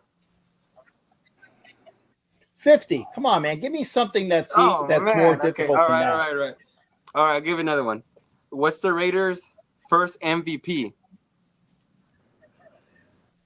The first, not the most Bowl. Valuable player? The Raiders' first MVP. I'll give you a clue. He's a running back. That would have to be Marcus then, because I thought that Gannon was the Clem first Daniels, MVP, actually, but it would be Clem Daniels. Clem Daniels. There you go. Good job. Oh, in the AFL then. There you go. AFL MVP. Well, hey, you corrected me. I was thinking I was thinking after the merger. Yeah. So before the merger, it would have been Clem Daniels, by the way. Yes. Yeah. And who just recently passed within the last year or so, a couple years. I got a signature. Hey, Cap. So now that Hollywood's back, because I want to kind of ask him about that cornerback question. But here's one for you, Power Raider. What's up? Since you're older, younger like me. Yeah. He's real young. In 2001, you might have remembered, I did, that the Raiders played the Monday Night American Bowl preseason contest, but it was a big deal because it was in Mexico City. It was August 27 of 01. In that Mexico City game, do you remember who the Raiders played? It was a big deal, man. A lot of people all the Mexicans know too. It's a huge deal. I think I know that. I don't know that one. I don't know that one. I got him, Cap. It was the Dallas Cowboys. Cowboys preseason. That was the Mexico I got game. it. Look in your private chat. I said Cowboys. Oh, did you say? Yeah. See. All right. See, I got him back for you. You got me. Hey, so what? Hollywood, we were asking you. We have War Production here talking about all these different cornerbacks: Quinion Mitchell, Terrion Arnold, Cooper DeJean. You liking anyone in that first round, or you're saying no thanks for any first round grade cornerbacks? I don't know. I don't think that we'll have a cornerback on our first round. I would like to see, what about the kid out of Clemson? The quarterback out of Clemson. Jesse said you love Nate Wiggins. Wait. Here's my surprise face. I know, right?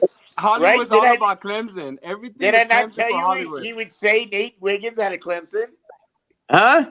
I told him you would say Nate Wiggins. Okay, well, what about Christian Wilkins? Why didn't we choose him over Cleve Farrell? Well, what? Yeah. Well, why didn't we choose Josh Allen over Cleveland Farrell? I know. So, guy alone. I mean, I'll take any of the cornerbacks that Mitchell. I mean, any of the cornerbacks that are out there. But I would say, like we're all talking about it, we're going to probably get a quarterback first round. Yeah. So, no, I mean, we're trying to keep it, like where. I hope that it isn't like how you're saying it, Hollywood, because I know that there's so much validity to what what Cap will say or what you'll say. When you can feel it in the room, like Power Raiders out there, you could feel in the room that everybody's saying it. Even I know I said it. I know you could feel it, but man. So if we are gonna do it, because I know I just hate giving up so much when there's so much talent that we can get in this. If we're giving it up, are we starting that quarterback, whether it's McCarthy or Daniels, or are we sitting him for a year? What are we doing for a year? So we're just I think you're going to be sitting him for a year. I think O'Connell's that. You're going to see what's going to happen in training camp too, though. So that's going to be a big thing in training camp. That's something that we're going to have to go to this year. Yeah. Power. Oh, we're definitely going. We're definitely going. Yeah, You gotta see how the chemistry. You gotta see how the chemistry going on out there with the team. And now that I'm here in Vegas, you guys are all welcome to stay at my house and let's go every single day to training camp. I can stay at your house, Power. Yeah, if you want to stay on the west side, I know you got the east side covered over there. Well, I don't even have to move to Vegas now because I got a house on the east side. I got a house on the west side now. Hey, IE Raider has a key and Hollywood has a key too, so you guys are good. Yep. Hey, Angelo, I got to ask you a question. Chris said I got a house in the middle. What? So you're not going to be going to any games, right? Yeah. So the doctors right now, there was this. Basically, they shut me down. There was even this whole conference that was supposed to happen for Capitol Hill on May 15th that I just wasn't allowed to go to. I was supposed to speak on behalf of a couple of the congressmen, the CDC, about this. It's called the Liver Act, and it has to do with people who are transplants.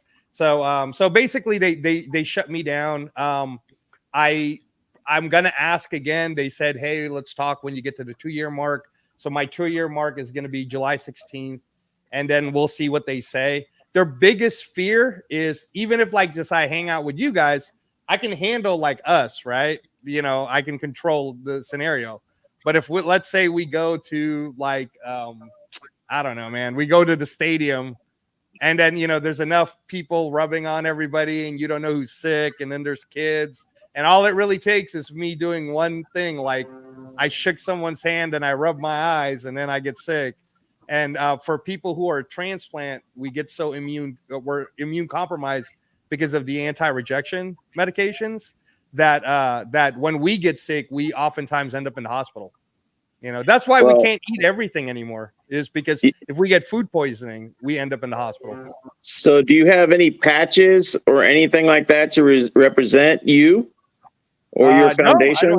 No, I don't have anything yet. I just, still 20 months fresh out of the hospital. So I got nothing, sir. I got nothing.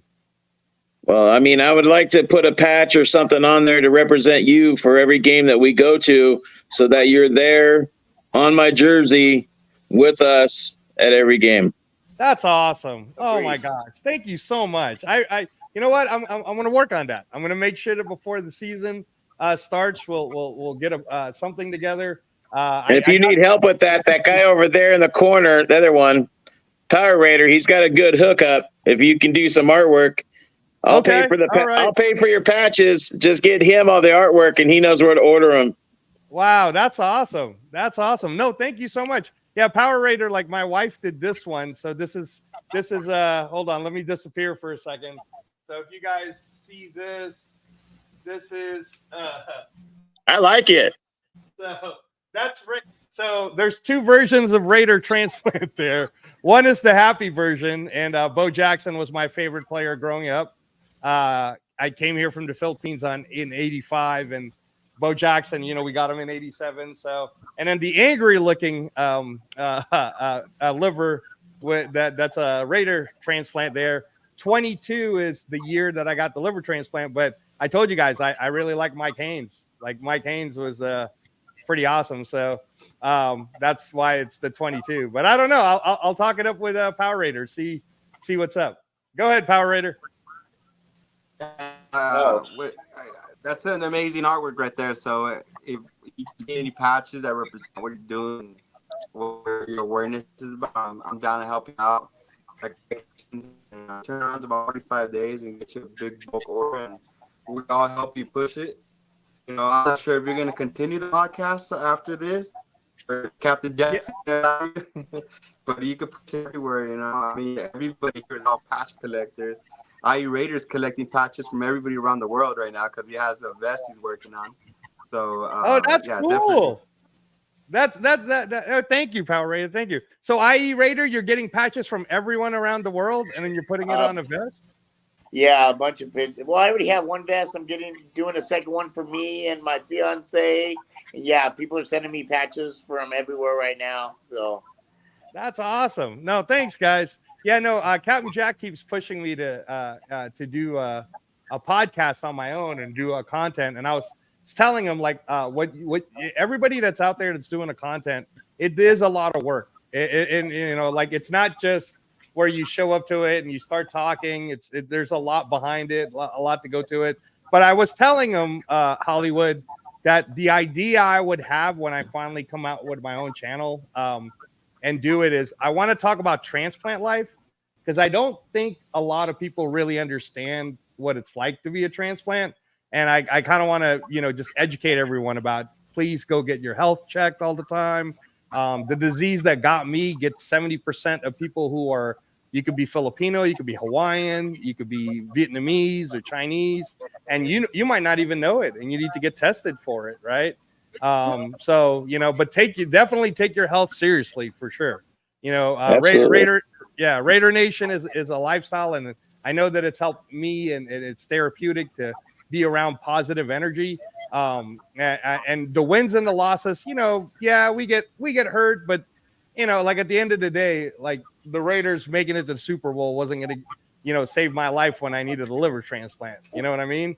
So where it helps out is people like you, Hollywood, you know, people like Power Raider, people like Jesse and Captain. You know, the positive energy is what really helps everybody who is disabled or who is going through a chronic illness, or, you know, if they're immune compromised, and just keep doing what you guys are all doing. And I'll definitely keep in touch with everybody. And thank you so much. I really appreciate that kind offer. That's awesome. That's awesome from you guys. And I promise, like when you guys are here, like I could probably see you on an individual or like a closed out level, right? I just can't go party with you guys like you did the other day. It looked like you guys were going to different places, and I can't do that. You know, I could probably pick you up and drive you where you need. Like if you guys need a designated driver, I could probably do that. I could be that guy. Like, you know, hey, Angelo can pick us up.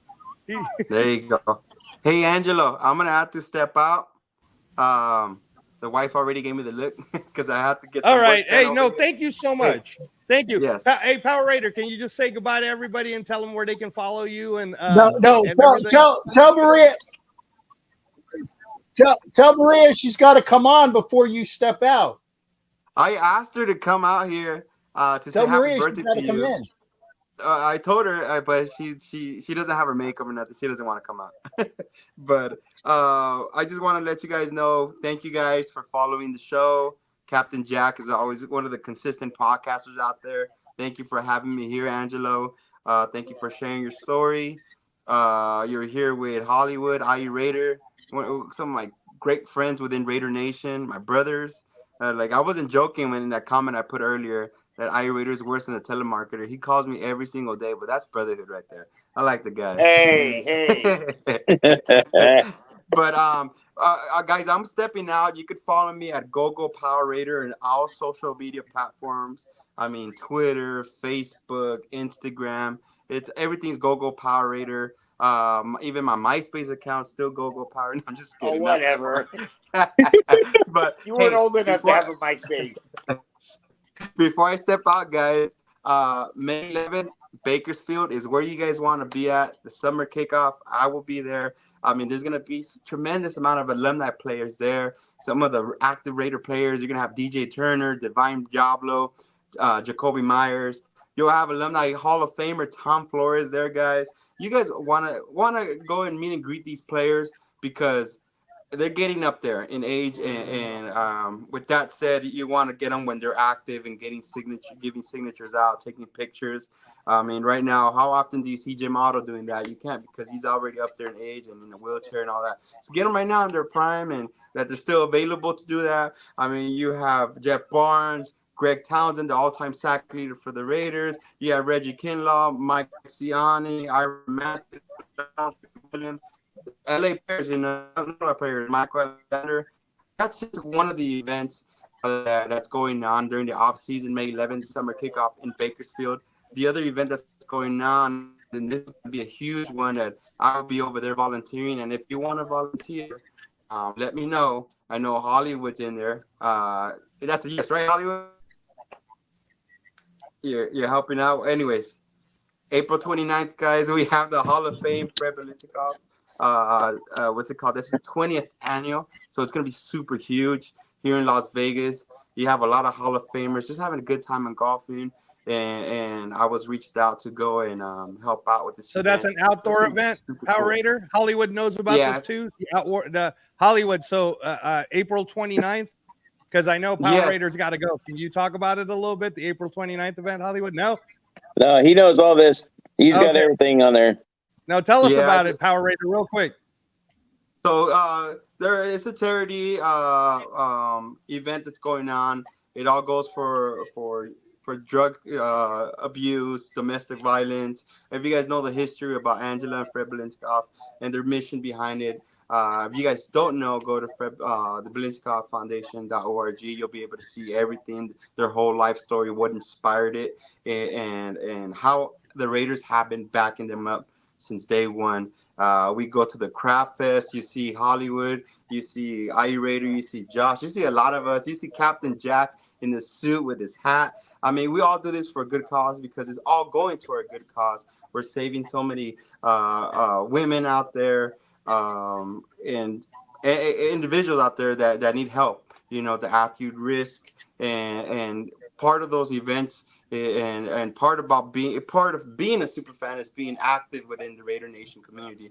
Like I said, it's not like I'm putting on a suit on, look at me. Nah, it's what I could do, what I could give towards the community.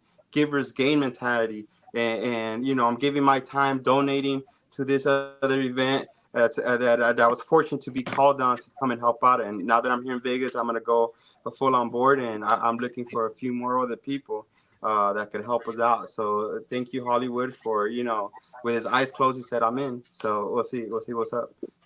I don't know. I spend too much money when I hang out with you guys in Vegas. Come on. That's awesome, though. That's awesome. Well, Power Raider, thank you so much, guys. Please follow him on Facebook. Follow him all the things. Keep paying attention to all the outreach work he's doing here in Las Vegas. Thank you so much for your time, Power Raider.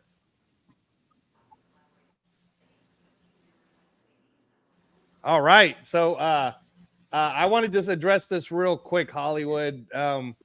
Raider Squid was asking, what does my shirt say you wear green for? So I have like about 4 of these right now. Unfortunately, for the most part, when you have a life-saving liver transplant, what happens on the other side is someone has to pass away in order for that to happen for you. And, you know, it depends on how a lot of different transplant people go through their journey. For me, before my year anniversary had hit, I actually asked for my medical documents, and I was reading through it. And what broke me, and I still think about it every single day, it never leaves my mind, Hollywood, is that the person's liver that gave me this second chance at life. Because when you're someone like me, I was supposed to die. I'm not supposed to be here anymore. So this is just an extension. This isn't a cure. Transplant is not a cure. It's just an extension, and the rest of our lives we're always out there, like we're doing the best that we can. We're trying to spread positive energy as much as we can, but we really don't know how long we have with what we got. But the person that, and his family that gave this ultimate sacrifice to me was only 19 years old. And I have a kid that's 20 right now. So he was the same age, and it just broke me. And I talked about that. I talked about that on a few podcasts. I talked about it with all of the different nonprofit organizations I'm talking to about where I'm here right now, but it's his legacy that I'm living, because I know what I can't even, this the other day, Hollywood, literally, I was talking to my mom about it, and my mom, she was an organ donor. She saved her brother's life, and he lived for another 32 years before he passed away. My mom's 71 years old now. And she was saying that, like God rewarded us, because we've kept a very clean life throughout, and I'm around. And I told my mom, I said, I'm searching still for what I am supposed to do. Why was I given this gift, this extension of my life, right? But I said, it's hard for me to be happy at times when I can imagine you're happy. You're 71 years old. I'm 49 now. I just turned 49 this year. So we've had this extension somewhere out there that I don't know. There's a mom and a dad and a brother or a sister. Maybe there might have even been a child, and they're missing their 19-year-old son, their 19-year-old brother, their 19-year-old sister. And I think about that family, and I think about that young man who saved my life all the time, Hollywood, all the time. Just got to remember, though, that's God's plan. Yes, sir. Yes, sir. Absolutely. Absolutely. But no, I mean, like you said, I thank you guys. I thank you for all of your kindness. I thank you for Captain Jack. I mean, Captain Jack thinks I did him a favor by doing his shows for the last 2 months. But really, this has been it's been great to connect with so many positive people like Jesse and yourself and Steve and Captain and Stu and, Chris. I can go on and on with everybody. And you guys are great. Raider Nation is amazing. It's like what they always say about there's 31 teams and then there's only one Raider Nation. And it really is true. Like anywhere you go, man. I was at my dermatology appointment, Jesse, because transplants can get skin cancer quickly. So I have to go see them like every 3 times a year, right? Literally, man, I'm outside, right? Because I can't wait on the inside. I have to be away from everybody. Guy walks by. I didn't think anything of it. But he looks at me and I'm wearing my Raider hat and he's like, oh, Raider Nation, right? So then I looked at him and he had a Raider Nation pin on him. And it's just like I said, it's everywhere. It's like this, it's like the salute signal to all, if you're one of us, then that's great. Yep. Well, I give a shout out to you guys for having us on here or having me on here. Appreciate it, Captain Jack. Appreciate it, Angelo. I also want to give a shout out to our booster club, TNBC, which Hollywood and Jack are all part of, and myself, and our newest chapter, TNBC LA, which we have open enrollments right now. So if you're in the LA area, you want to join TNBC LA, hit up IE Raider or La Chata or Raider Raquel. That's awesome. That's awesome. How about you, Hollywood? Anything you want to shout out? Yeah, I mean, shout out to TNBC, of course. You can find me. Everything on my stuff is Hollywood.Raider. I appreciate you guys being on here and having me on here. And, good things are going to come your way, Angelo. Just be patient and let God do what he's going to do for you. Yes, and, I can already feel that you're a very positive person. You're part of the Raider Nation and part of our family. Thank you, sir. Thank you so much. I really appreciate that. Gonna do my best. I'll get out there. You guys are gonna figure something out for me. My wife was saying, if you dress like a liver, that might work. And I'm like, I don't know if the kids will like that. I'm not so sure. We'll see. So, Captain Jack, you got anything for everyone? Your goodbyes to Hollywood and Jesse? Well, hopefully I'll be seeing Jesse in 2 to 3 weeks, because I'm going to be starting my road trip on the 2nd of April from Florida out to California. So the first person that I would see would be Jesse. Actually, hopefully the first person I see is Raquel.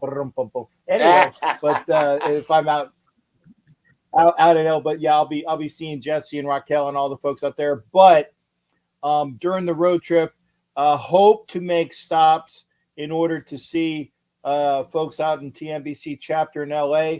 Hope to make stops for the TNBC big event on the 20th of April in Dallas. I can't promise. I don't know where I'm going to be at any given time along this journey. So I'm going to stop and see as many people as I can.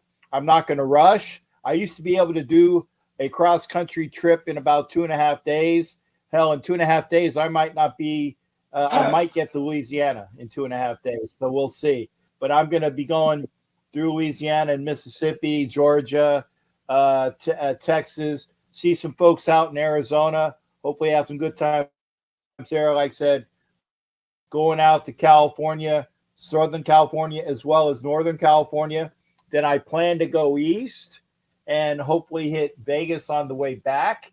So I will be able to see Power Raider and the wonderful folks out there, and then maybe go east. I don't know where I'm going to be. It all depends upon time, money, and how many couches or military bases I can crash at to save money for this trip.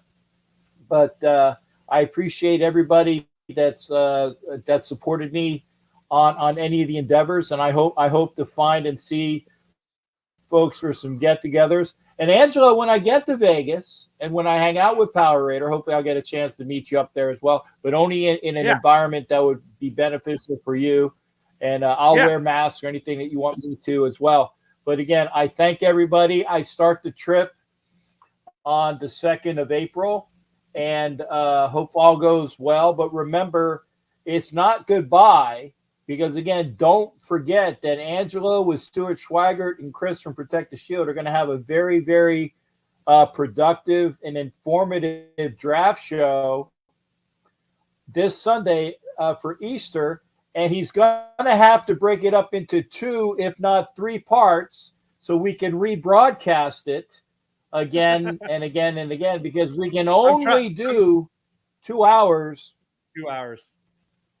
We can only do 2 hours where we can rebroadcast it. So if it don't worry about him. He'll go over, but he's going to cut the show before 2 hours, and then he'll come right back and continue it. So there'll be part 1 and part 2, and knowing Stu and Angelo, there might even be a part 3.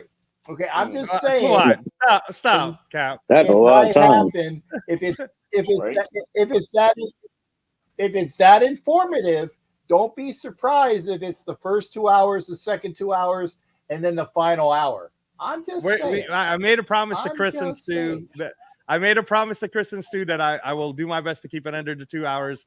And then Hollywood and Jesse, if you guys want to see Captain Jack all in tears, just watch the last. I'll send it to you. You can watch the last half hour of this 5.5 hour broadcast. Captain Jack was literally with us till I think almost 4 a.m, Cap. Right? So for you, it was 7 a.m. already. Yeah. But it was emotional, guys. It was. Yeah, heavy stuff. Huh. Yeah, and I wouldn't have stayed. I wouldn't have stayed up. I wouldn't have stayed up for anybody but. Like I said, it was Stu and it was Angelo, and then of course Chris was there as well. And we support all each other's causes. Transplant, aka Angelo, he's not going away.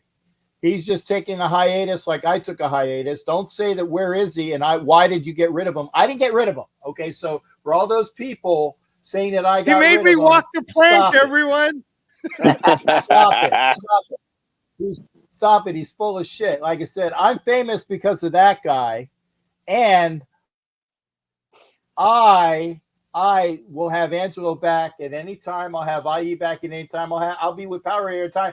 Anytime anybody wants to come in, it's an open show. And I don't get a chance to give out, hey, would you come on at this day? Because I don't really think about it, because I just power through. It's not that I want to exclude people. Please don't think that.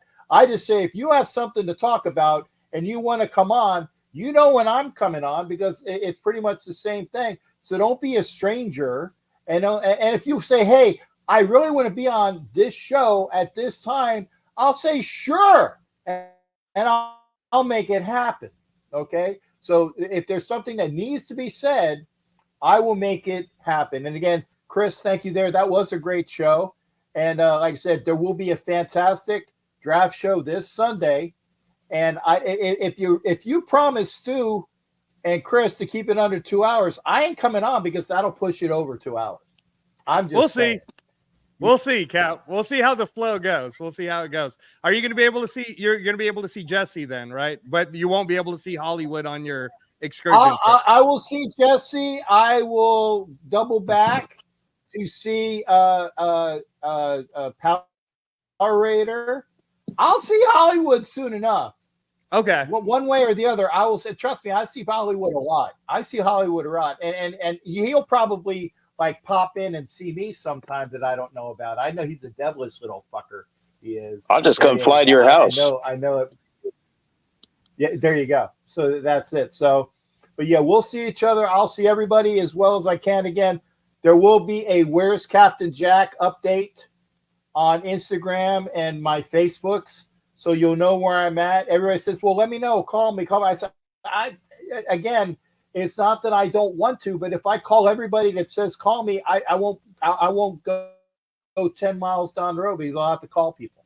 So just do the updates and you'll know where I'm at. If you don't see me, put an APB out on my ass and make sure that I'm not stranded somewhere because that's just the way that is. I'm getting stuff ready for my trip. Actually, I started pulling stuff today for my trip. Yes, sir. So can't wait to see that. Can't wait to see everybody. And thank you, sir. I'm going to shut up again for a little while. Hey, shout out to you, Hollywood. Before I say my goodbyes to everybody, Protect the Shield podcast, Chris, who did it. He started it back in April. He goes, salute to Hollywood, one of the first people in the Raider Nation who spoke with me when I started my podcast a year ago.